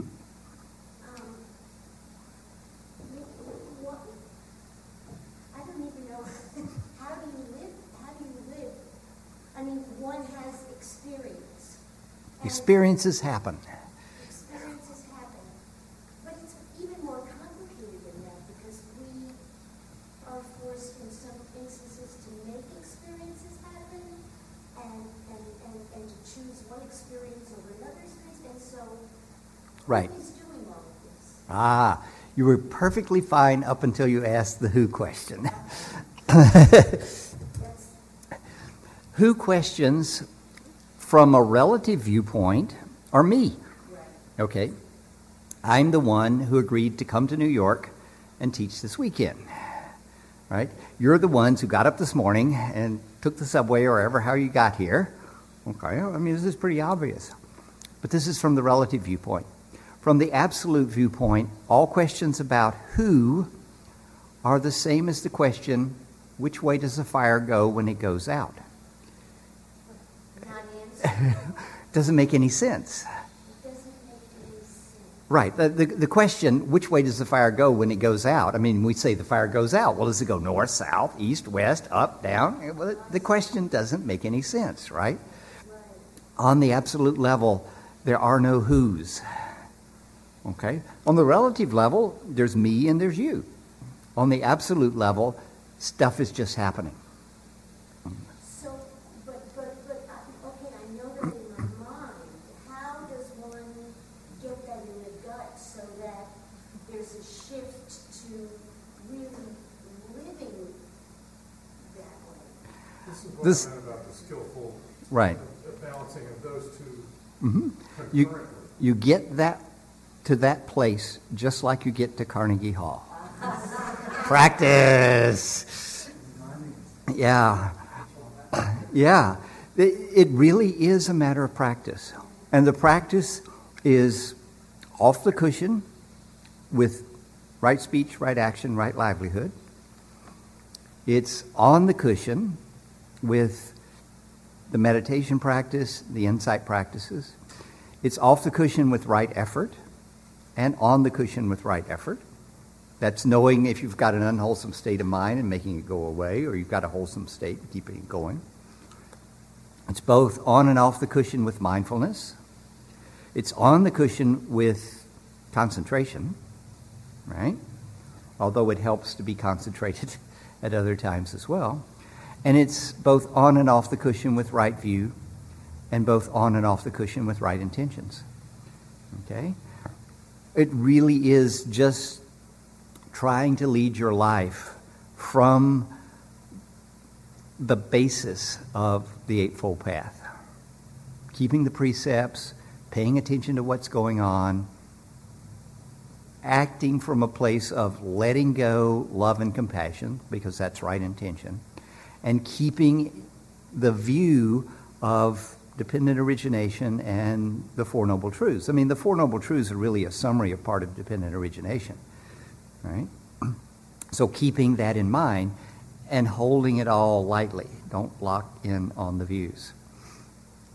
That's what has to be practiced.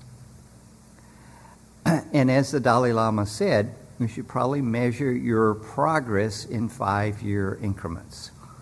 Okay, so you go on a 10-day retreat and you come home and it feels pretty good, and then you're like, well, but it didn't change me all that much from the way I was 10 days ago, right? But 5 years later, when you look back, you realize, well, I'm not making some of the stupid mistakes I used to make. But yeah, this is a long-term project. Yeah, but hey, you know, it gives you something to do. Because my mind inevitably goes to, what's rebirth all about? If there's nothing here, then what gets reborn? That's the ultimate question, right? And it can't, the craving part is really, I understand desire, but desire after death, it's... Yeah. Okay, so we'll probably have to answer this and go to lunch, but I'm going to give you my take on rebirth. Okay. Now, the first thing I should admit is that I'm quite proud not to be orthodox anything in any fashion, anywhere. Okay, so all of us have been reborn with every intentional action we have ever done. Okay? There's not really any entity here in the first place. All there is, remember, is streams of dependently originated phenomena interacting. And when those streams interact, it doesn't stop there. It keeps going. The streams of dependently originated phenomena that made this mind-body process also made this mind-body process so that it is generating streams as well, streams of actions. And those actions are going out and changing how the world is manifesting. Now, I don't get to change the world a lot. I only get to change it a tiny bit. And all of you get to change it, well, about the same amount, a tiny bit. Okay? But every action you do makes the world either a slightly better place or a slightly worse place. It never stays the same. Okay? The world is different with each action that you make. And it gets to be a little bit better or a little bit worse. In a sense, you and the world, don't identify with either one of them, have been reborn with every action that you make. So your rebirth happened with every one of your actions. And even after the physical body dies, the results of those actions continue on.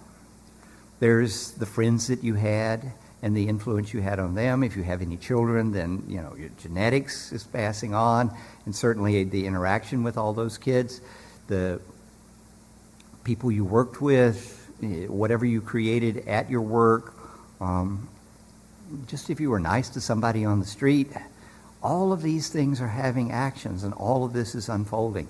If you don't identify with any of it, your rebirth is taking place every time you do anything intentional. So what gets reborn? Just your actions. Just the consequences of your actions is what gets reborn. And yeah, the mind-body process keeps getting reborn over and over again for hopefully quite a number of decades, and then that stops. But the impact of the actions done while the mind-body process was acting continues. Maybe it dampens out at some point, maybe not. The ultimate disidentification. I think that's what the Buddha was talking about. Yeah. And also points to the importance of acting in a way that makes the world a slightly better place. if you make the world a slightly worse place, you are being reborn in a slightly worse place. But just don't identify with any of it. That's the key. Well, then the concept of justice comes in, of course, but that's just a concept. That's a relative aspect of it. Relative. Yeah. We very definitely want what might be called eternal justice. If somebody does something bad, like your least favorite politician. Right. Yeah. Well, I was thinking of Dick Cheney, but that's okay. Yeah. Right. We're seeing the karma right now. Right, but look at what they've done, the actions that they've done, and all of the pain that those misguided actions has produced. All the people that lost their houses because those people acted in that way. Yeah. Don't identify with anything. All right? And it's produced a lot of negative downstream karmic resultants with this negative action that was happening. I have this feeling that I wasn't then punished, so Mm-hmm. that's just the relative kind of. Right. That's dropping it back to the relative level. There's a them and there's a me and the separation and everything else. And on the relative level,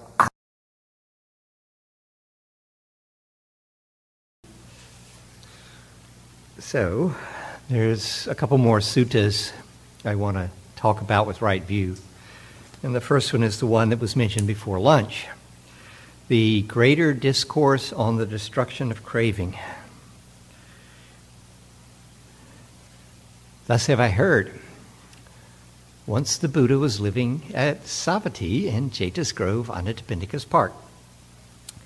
At that time, there was a bhikkhu by the name of Sati, the son of a fisherman, who held a pernicious view that this consciousness transmigrates from incarnation to incarnation. And the monks heard that Sati had this view, and they went to him and said, "Do not hold such a view. The Blessed One does not teach that." But although they questioned and cross-questioned him, Sati stubbornly held to his pernicious view. And when the monks were unable to change his mind, they went to see the Blessed One, saluted him, sat down at one side, and said, "Venerable Sir," and explained the whole conversation to him. And the Buddha turned to a monk and said, "You, tell Sati the master calls." And so once again, that monk went and found Sati and told him, "The master calls." And Sati went to where the Blessed One was, saluted, sat down at one side. And he was sitting there. The Blessed One then asked him, "Sati, is it true that the following view has arisen in you? As I understand the Dhamma taught by the Blessed One, it is the same consciousness that runs and wanders through the rounds of rebirth, not another." "Exactly so, Venerable Sir. As I understand the Dhamma taught by the Blessed One, it is this consciousness which runs and wanders through the rounds of rebirth, not another." "What is consciousness, Sati?" "Venerable Sir, it is that which speaks and feels and experiences here and there the result of good and bad actions." Well now, if you were to ask most Buddhists what consciousness is, you probably would get a similar answer. But the Buddha replies, "Misguided man, to whom have you ever known me to teach the Dhamma in that way? Misguided man, have I not stated in many ways consciousness to be dependently arisen? Since without a condition there is no origination of consciousness. But you, misguided man, have misrepresented us by your wrong grasp and injured yourself and stored up much demerit. Well, this will lead to your harm and suffering for a long time." Sound familiar? Pretty much identical words being used as was used with poor Aritha, the son of the vulture killers. Then the Blessed One addressed the bhikkhus. "Bhikkhus, what do you think? Has this bhikkhu Sati, son of a fisherman, kindled even a spark of wisdom in this Dhamma and discipline?" "No, Venerable Sir. How could he, Venerable Sir?" When this was said, the bhikkhu Sati, son of a fisherman, sat silent, dismayed, with shoulders drooping, head down, glum, and without response. Then, knowing this, the Blessed One told him, "Misguided man, you will be recognized by your own pernicious view." Well, here we are, 2,500 years later, recognizing poor Sati by his own pernicious view.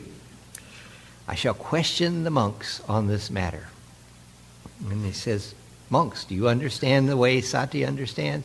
No, venerable sir, for many times you have taught consciousness to be dependently originated. Good bhikkhus, it is good that you understand the Dhamma taught by me thus.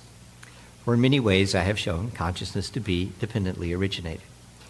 Okay, so Sati thinks there's something, his consciousness, that speaks and acts.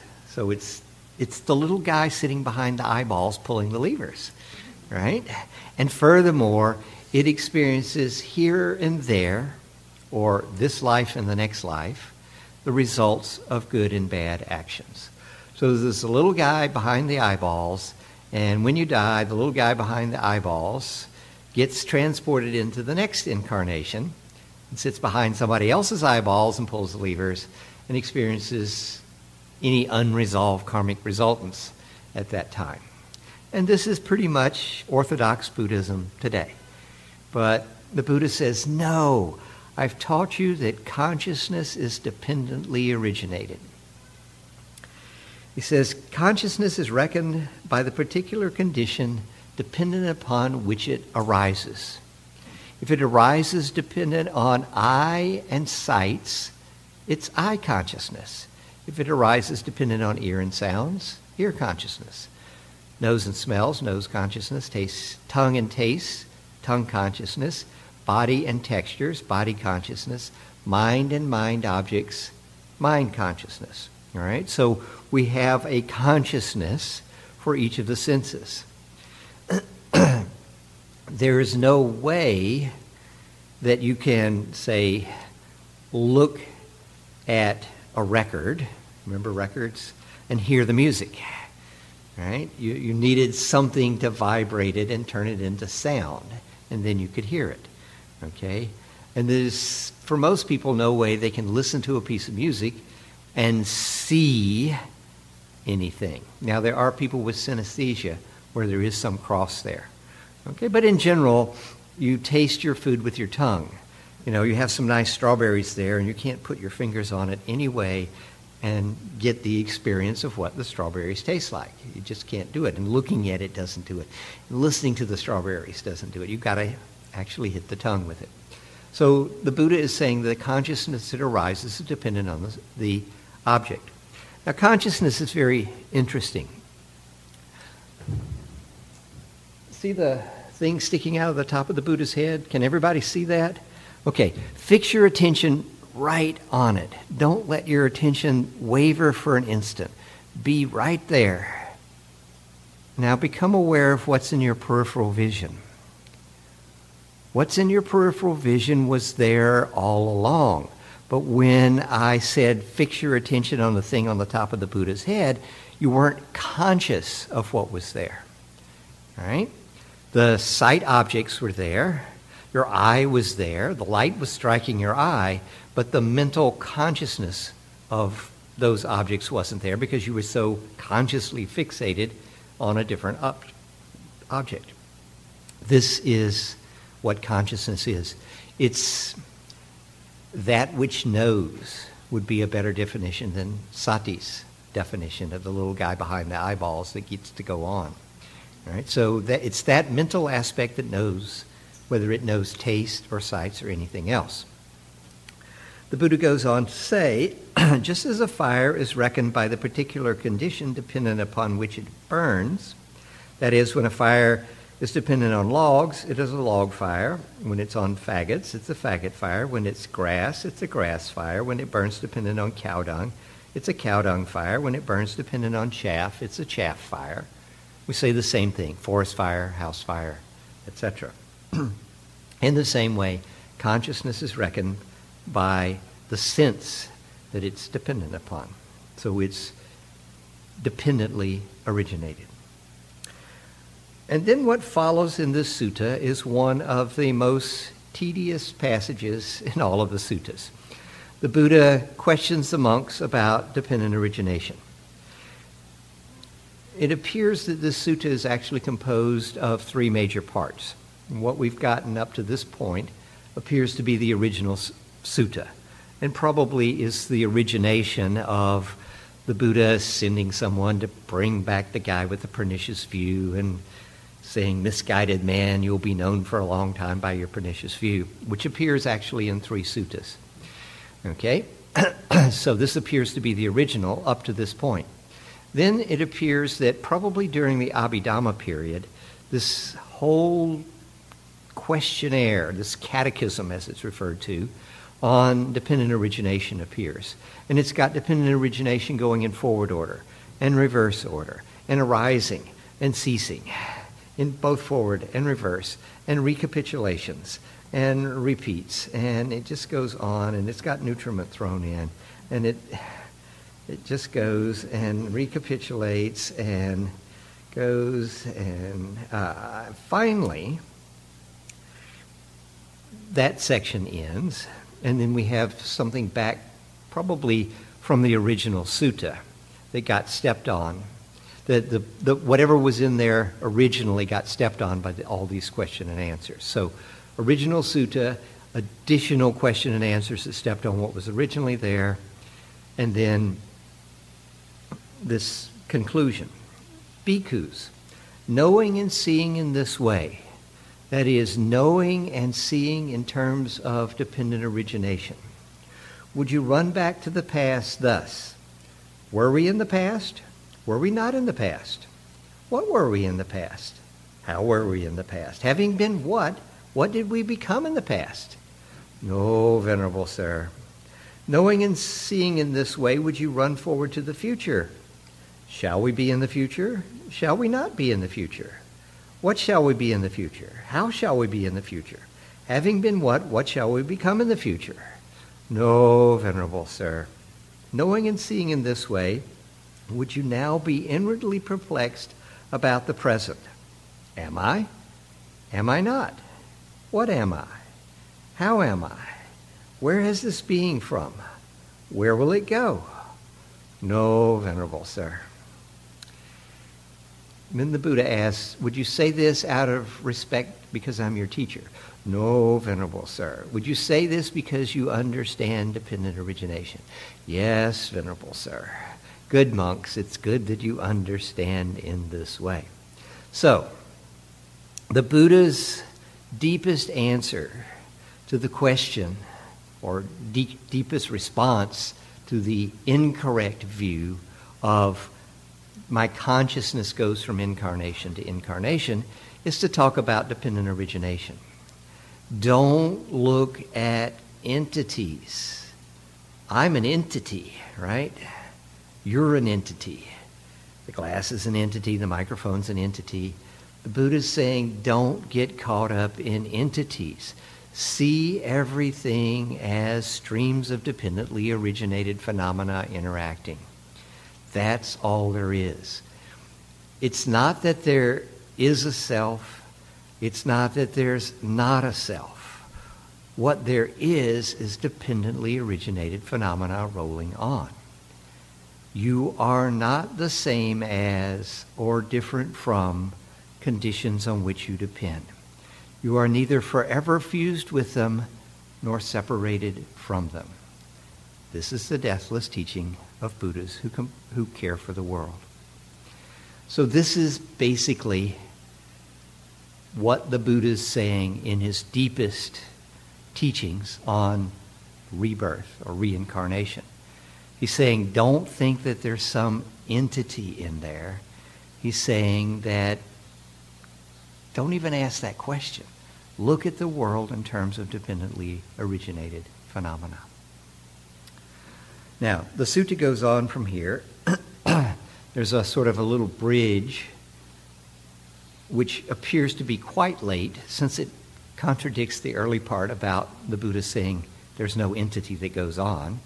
And then we have a completely different sutta, which is about craving for sense pleasures and the ending of that. And the ending of the sense pleasures involves the gradual training that I talked about yesterday, keeping the precepts, guarding the senses, being mindful, being content with little, abandoning the hindrances, practicing the jhanas. If you're good enough at the jhanas, it says, you won't be caught up in the usual pursuit of sense pleasures. And then the sutta ends.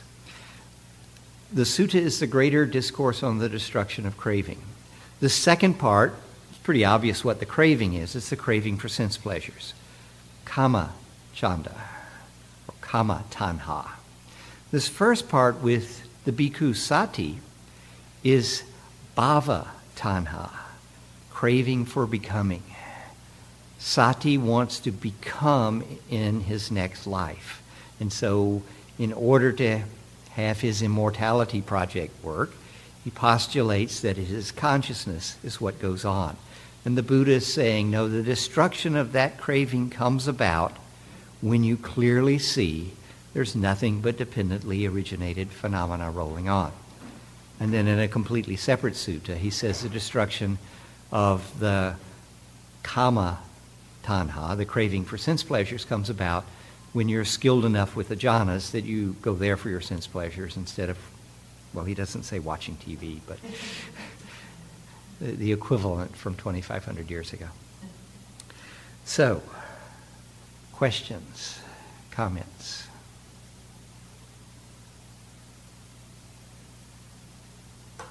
So this basically goes against everything that we have to deal with in the world today. It's basically, I have difficulty not knowing how to live in the world because I have like one foot in this idea that that's what's going on, and the other foot in this idea that, you know, there's me and I have all these problems and I have to pay bills and all the anxieties and stuff that are actually stoked. So without, I mean, it seems to me that without becoming a monastic, you really kind of stuck. If without becoming a monastic, you've got far more stuff to deal with on the relative level. Yeah, if you become a monastic, it simplifies the relative level. You don't have a job, right? I mean, your job basically is to share the Dharma with other people, right? So you do, in a sense, have a job. And probably you're going to have to do some manual labor at either fixing the food or repairing the monastery or whatever. So, but it's simplified. But you don't have any bills, and you don't have any money, and you don't go anywhere unless somebody takes you someplace. So the Buddha was asked, is the monastic way the only way to become totally liberated? And he said, no, but it's sure the easy way because it simplifies all the stuff. The choice is, do you want to become a monastic or do you want to continue as a layperson? If you continue with a layperson, you have to deal with all the things that a layperson has to deal with in this culture. You have to take care of the relative reality. There's no escaping that. You attempt to escape that, and the bill collectors come and take away your TV and your stove and everything else, right? But you can't just live at that level. You've got to understand the other level as well. And the deeper your understanding of the absolute truth, the fact that there's nobody home, the less likely you are to get caught up in the craving and clinging. And if you're not doing the craving and clinging, then you're less likely to make the purchases that result in the bills. Okay? Because you find that the things you can purchase don't provide the lasting happiness you were hoping for. And you begin to find that there are other ways to provide for your happiness and security instead of doing what they tell you on TV, which is buy this, buy this, buy this, and buy this. But, yeah. Interact with other people who are not, who are aware of absolute truth. And that's very difficult. It takes somewhat of a strong personality, which seems contradictory when we're talking about not self, but it takes somewhat of a strong personality to interact with those people who are caught up in the craving and clinging that Western culture promotes and not also be caught up in it. it's tricky. Yeah. The greatest ally you have is mindfulness. Okay? One of the fourth foundation of mindfulness is mindfulness of phenomena, and one of the teachings under that is mindfulness of the six senses, the objects of those senses, and whatever fetter arises dependent on them. So you hear something, how does that cause you to get caught? If you're mindful, you see, oh, I'm getting caught because I heard that. Or you see something and I'm getting caught because I saw that. Or taste or smell or touch. So it comes down to choice. Right. Choose not to get caught. Right. It is possible to live in Western culture and not be so caught up in it. I say not be so caught up in it. I didn't say not be caught in it. It's really difficult not to be caught in it. I mean, I have my Kindle, right? I got a computer in the bag there. You know, there are certain toys that if you're going to live in this culture, you've got to have. So you just have to realize they're not going to give you lasting happiness, and they may exhibit their sandcastleness and disappear at some point. Well, they do, and now it's kind of all that's for sure. Yeah. But there are examples of people that live, and Deepak is one of them, that live a very in the world kind of life. Mm-hmm. Right. And there are people that live on various levels of this. People who renounce some things, people who renounce quite a lot of things. And then there are the really exceptional people like Deepak Ma who are able to, live as a layperson the whole time, but live at a very refined level as a layperson. Yeah. And as lay people, that's what we should be striving for. I said yesterday that you should use Nibbana or enlightenment more like the North Star than a destination. Something to guide you, to orient you in your behavior, because you want to aim for that. And if you do, whether you get there or not, your life becomes easier. You don't do as much craving and clinging, and therefore you have less dukkha. It's as simple as that. Sometimes people ask me, okay, you've done a lot of practice. What's the biggest effect that you've seen from the practice? And what I can say is, so far, when things go wrong, I don't react as strongly as I used to. I'm better able to deal with things when they go wrong. And the second thing would be probably that I don't need as much stuff to go right. I'm actually satisfied much easier when things do go right than I used to be. You were an IT worker previously. Yes. You must have experienced in the real world where sometimes your superiors consider lying almost part of the job description. Yeah. We're going to be done on this date. You know it's impossible. Right. You tell your boss that's impossible. Go say it. Tell them that's... How did I... How did you deal with that? Yeah. Well, the way I dealt with it, they would ask me for an estimate, and I would figure out the best estimate I could, and then I would multiply it by 10 and tell them. And they would laugh at me and say, no, it'll be done sooner than that. And I would say, you asked me for an estimate. I gave you an estimate. Don't complain that you don't like the estimate. And they would never believe my estimates, and they would make their own stuff. And then when it was done, it was done. And if it was done by the time, they were happy. And if it wasn't done by the time and they complained to me, I said, look, I gave you my estimate. I'm still well within my estimate. In other words, I just didn't take them too seriously. But yeah, if you've got a job out there, you're sometimes requested to do stuff that just, it doesn't make any sense. I was lucky. I am skilled enough at computer programming that I could get away with a lot. I generally got my projects in well ahead of time, partially because I gave ridiculous estimates, but partially because I was really good.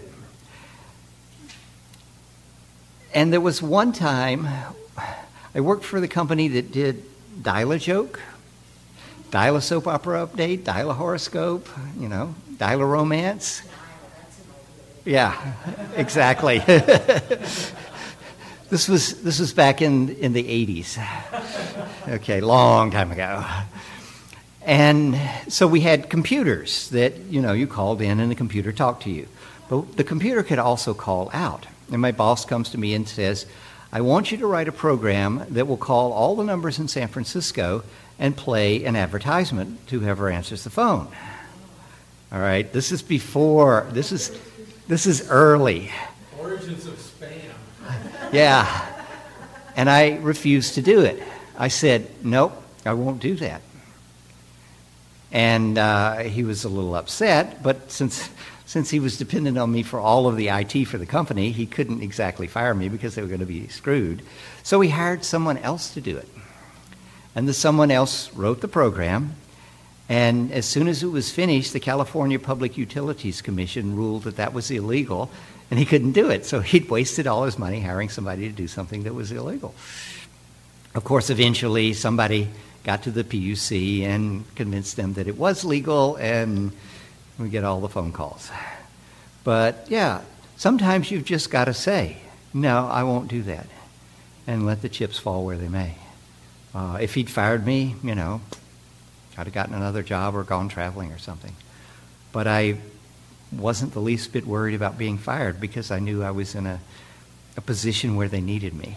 So. It's a very personal question, but do you, following on what you just said previously about when you can see your improvement and not so easy to get upset and all that sort of thing, do you find yourself living a day-to-day existence with incredible examination? I find I can't walk half a block without examining. No, truly, it's not without examining myself, my reactions, what I've done. Just even as much as, I had some visitors here out of town, and I'm barging across the road in the middle of the road, like a typical New Yorker, and they're, crossing by the traffic light. And there's something about and then I have to examine, I feel privileged, I feel different, but I'm so used to it, of just, dashing across in the middle of the block. But I'm finding for myself that I'm living more and more and more examined. It's part of my, I have to, for my sanity, and dissatisfied. So dissatisfied with, what I am, who I am, how I live. It's hopeless. I'll never get through 24 hours without doing something wrong. And that pressure, the pressure of the constant hum underneath of examining, and the constant hum of it's all, this cause of death is when born in the first place. Right. And I have no idea what the end of this inquiry is, but I'd like to know, do you live with that pressure of constantly examining? I filed a split nail here in the thing this morning, the split, and it was irritating me. It's the height of rudeness to file on nail in the company. But I just, every little thing I find I'm on myself about. Right. The examining is not the problem. The examining is really good. It's the judgment. Okay? The idea is you learn whatever the lesson is in what's available. All right? If things go wrong, you learn, okay, why did they go wrong so I don't make that mistake in the future? If things go right, you learn, okay, this actually works so I can do this in the future. When you're examining like that and you see something that you don't like, don't judge yourself. The world will do that, okay? Just say, okay, how could I change this? And it may be that it's like, well, actually, I don't want to change this. All right, so you just leave it like that. That's the way it is. But it's really the reaction, the judging, that's the problem. And it's the best thing I can find for working with judging is, one, an acceptance of myself, who I am. Now, this is all on the relative level, right? Me, myself. Yeah, right, exactly. But also that, okay, what can I learn from this? Right? So I was in Barcelona. If you haven't been to Barcelona, go. It's really great. But watch out for the pickpockets and the scam artists. And two scam artists came up to me, and they sucked me in. I bought into it for probably 90 seconds before I caught on and just walked away. All right? But I was so mad at myself. You know, it was just like, oh, I swallowed it. I was, And this was right before going on retreat at the Forest Refuge. All right? So the scam artist got me, like, I think it was like the 1st of November, and then I go into retreat in the middle of November. So I'm there, I'm meditating. It's like, oh, those guys. I mean, I didn't lose any money. It was kind of interesting to interact with them, right? It was, it was a lesson in that I actually have to be paying more attention to what's going on. I can't just quite be strolling around being happy and, you know, nice to everyone. I really do need to pay a little bit more attention, okay? And yet I'm on myself, and it took weeks to turn it off, you know, because I was just there, and it was like I'd made this mistake, and I shouldn't have made that mistake. I should have. The only problem was what I was doing to myself and interrupting my meditation. So when you're judging yourself, it's really important to notice, oh, I'm judging myself. And then let go of the judging and see, is there a lesson I can learn here? If there's a lesson, learn the lesson. If there's not a lesson, let it go. So are you constantly examining? I'm more examining myself than I used to, but I don't think quite to the level that you're describing. Okay? I'd say it happens fairly regularly, but not obsessively. I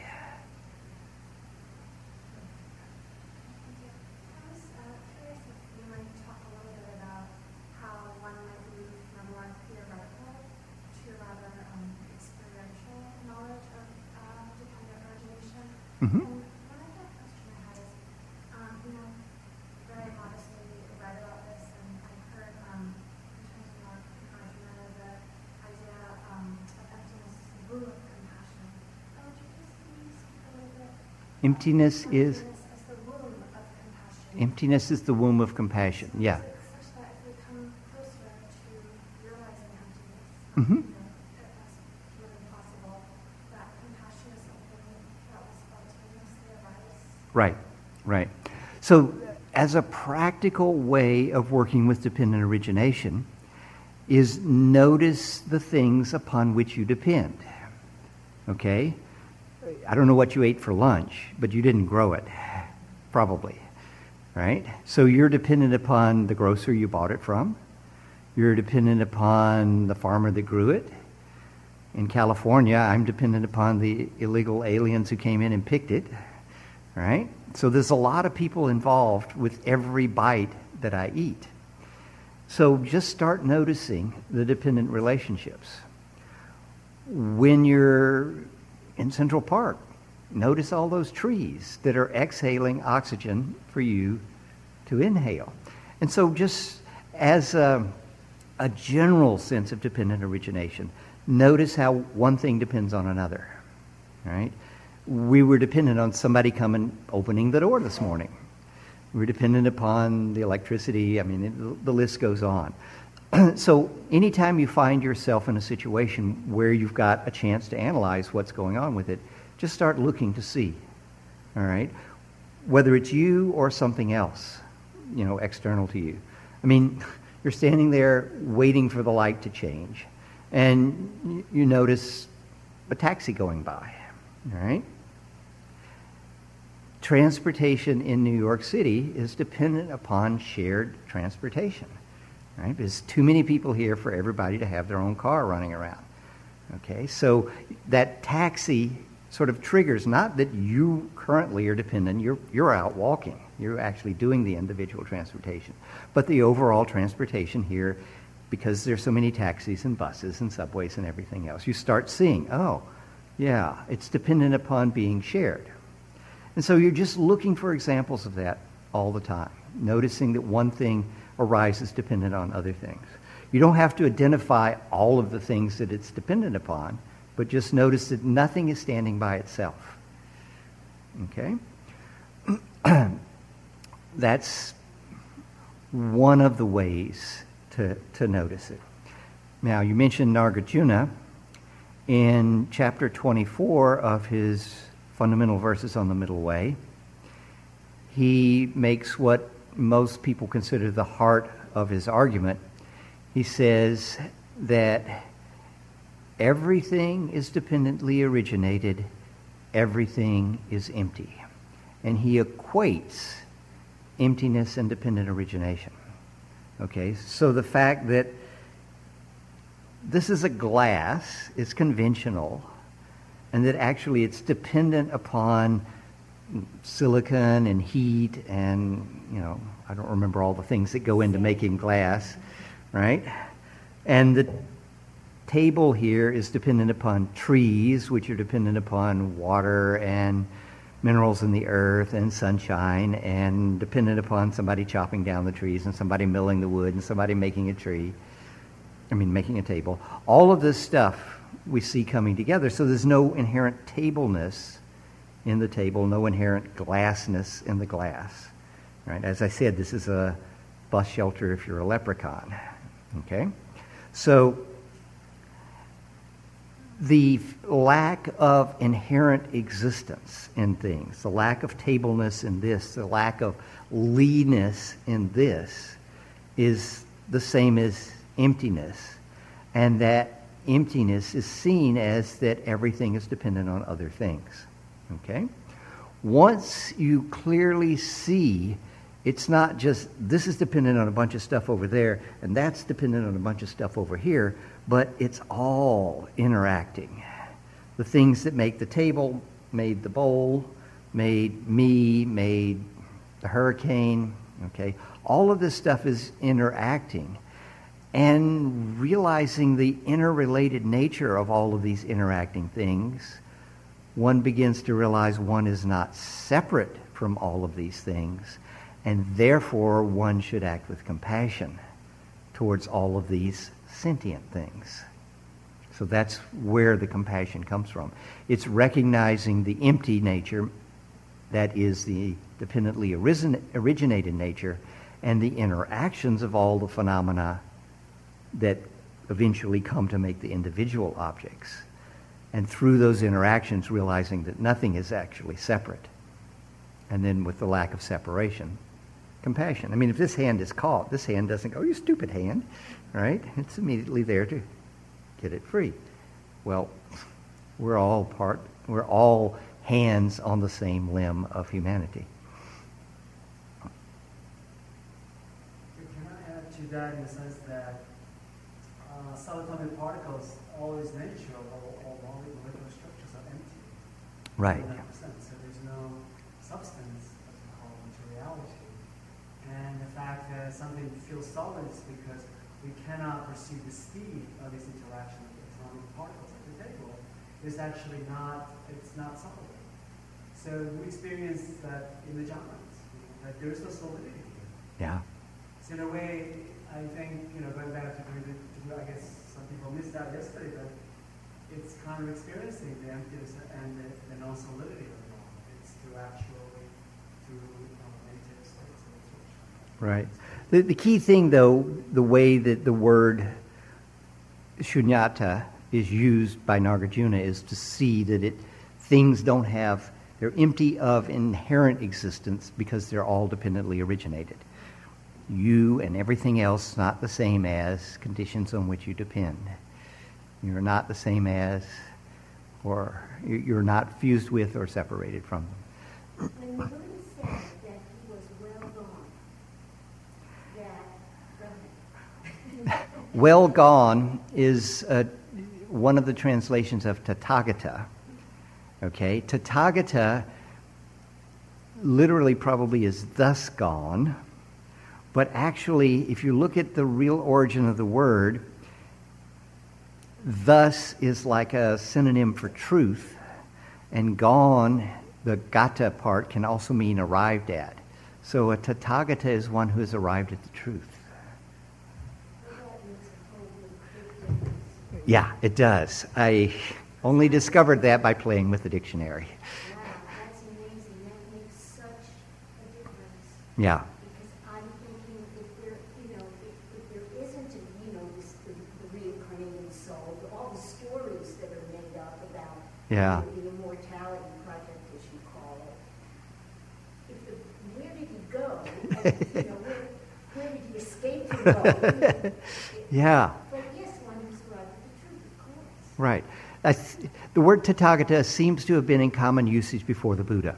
He referred to himself as a Tathagata, but remember, there's no a, an, or the in Pali.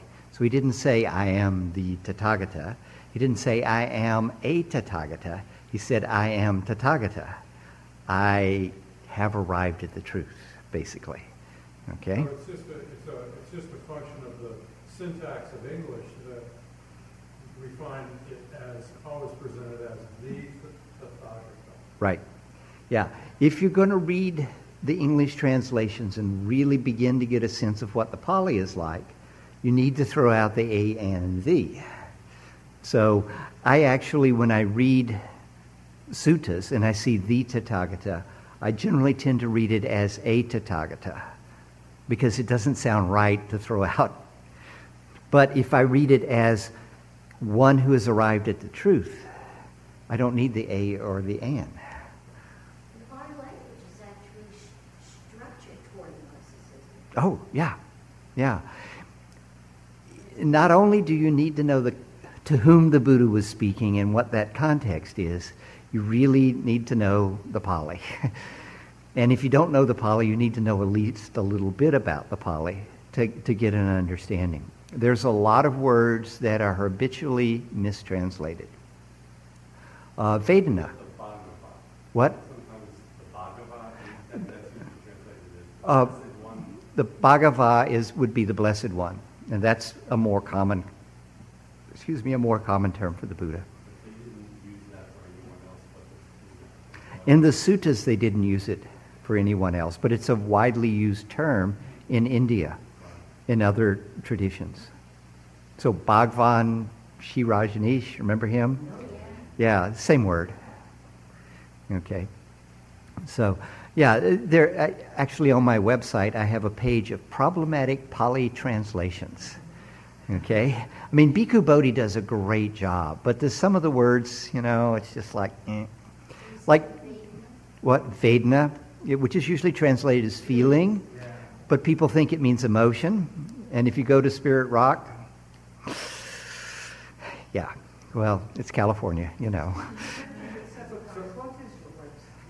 It's my first name, Leigh, my last initial B.com, LeighB.com. Can we go on with this word a little bit more? Now I'm really confused. Okay, Vedana means the... This is V-E-D-N-A? No, V-E-D-A-N-A, Vedana. It's usually translated as feeling, but it means the initial categorization of a sensory input. If I strike the bell, pleasant, right? If we get out the blackboard and I scrape my fingernails down it, unpleasant, right? Okay? Your lunch, I hope, tasted pleasant, right? The sounds of the street noise while you're walking down it is unpleasant. Yeah, right. But remember, it's just the first reaction. Right there. Yeah. But your thoughts have a Vedana as well. Okay? So like if I'm going to say some words and see if you can get the Vedana of my voice, which would be the tone and what it sounds like, and the Vedana of the picture that arises in your mind. Okay? So, green grass, tall trees, big bushes, President Bushes. Something different about the Vedana. Okay, that's mental Vedana. Even though I said the word Bushes is exactly the same, okay, you had a mental reaction to the word as well. So that's another word. I think that should just leave it untranslated. Same thing with dukkha. Don't translate it as suffering. Just leave it as dukkha. More and more that's happening, isn't it? To some extent, yeah. Keeping the Pali is just too hard to translate. Yeah, right. The word that I used, I talked about disenchantment this morning. Sometimes you see it as revulsion. Not revulsion, it's disenchantment.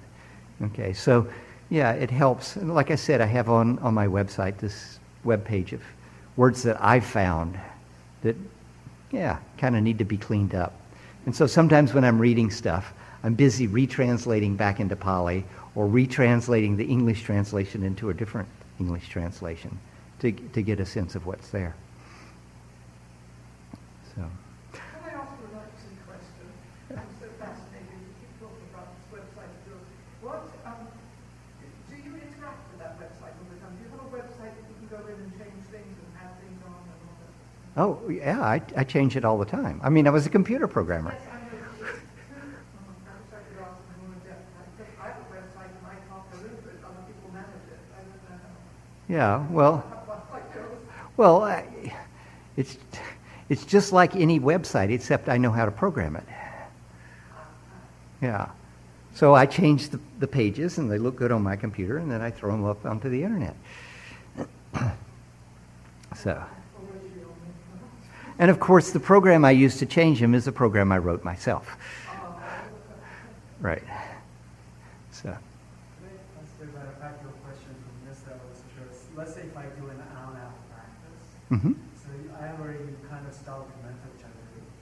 So how long how do you, what's About suggested by structuring Yeah, about 50-50 concentration, insight. So 50% concentration, which would include the metta at the beginning, and 50% insight.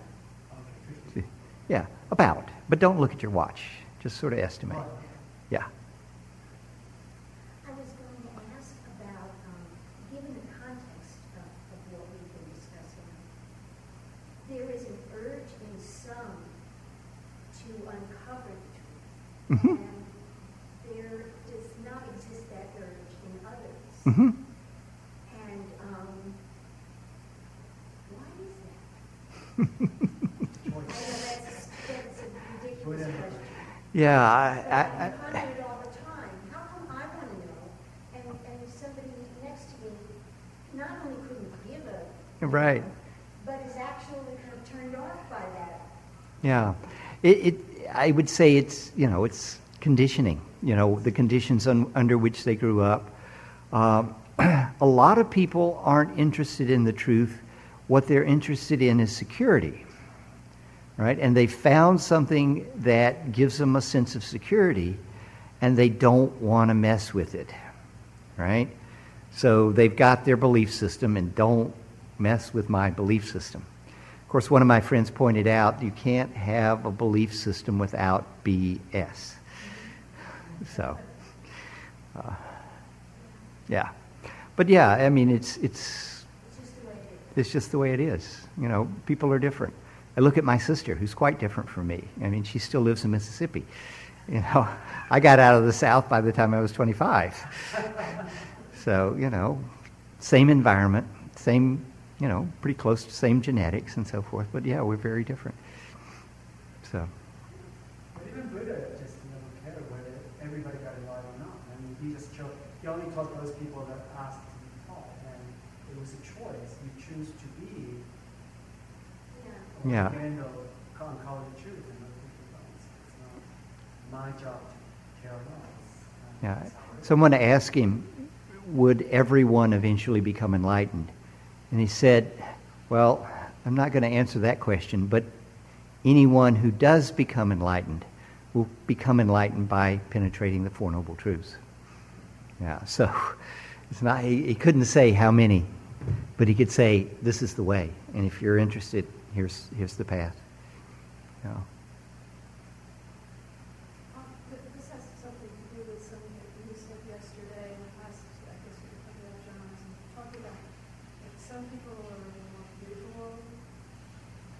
Mm-hmm.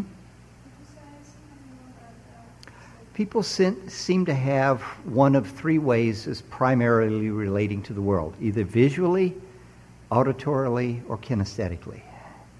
All right? So visually, that would be your artist, your sculptor, okay, something like that. Auditory, musicians, all right? People who write, okay, someone who writes a book, they're using their auditory part to write the book, the word part of the brain. And then kinesthetics, a dancer, an athlete, something like that. Most people have one that's primary, and one that's secondary, and one that's underdeveloped. Like I'm primarily visual, but I do okay with words, right? So I got a fairly good auditory part, but my kinesthetic is highly undeveloped.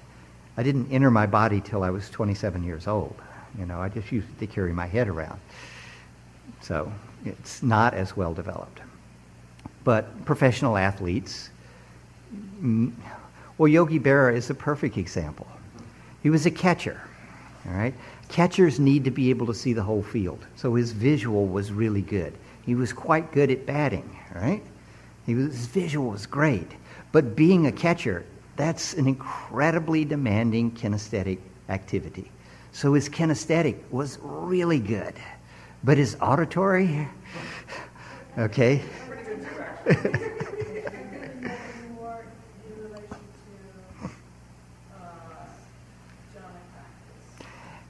It doesn't really matter which it is in relation to jhana practice.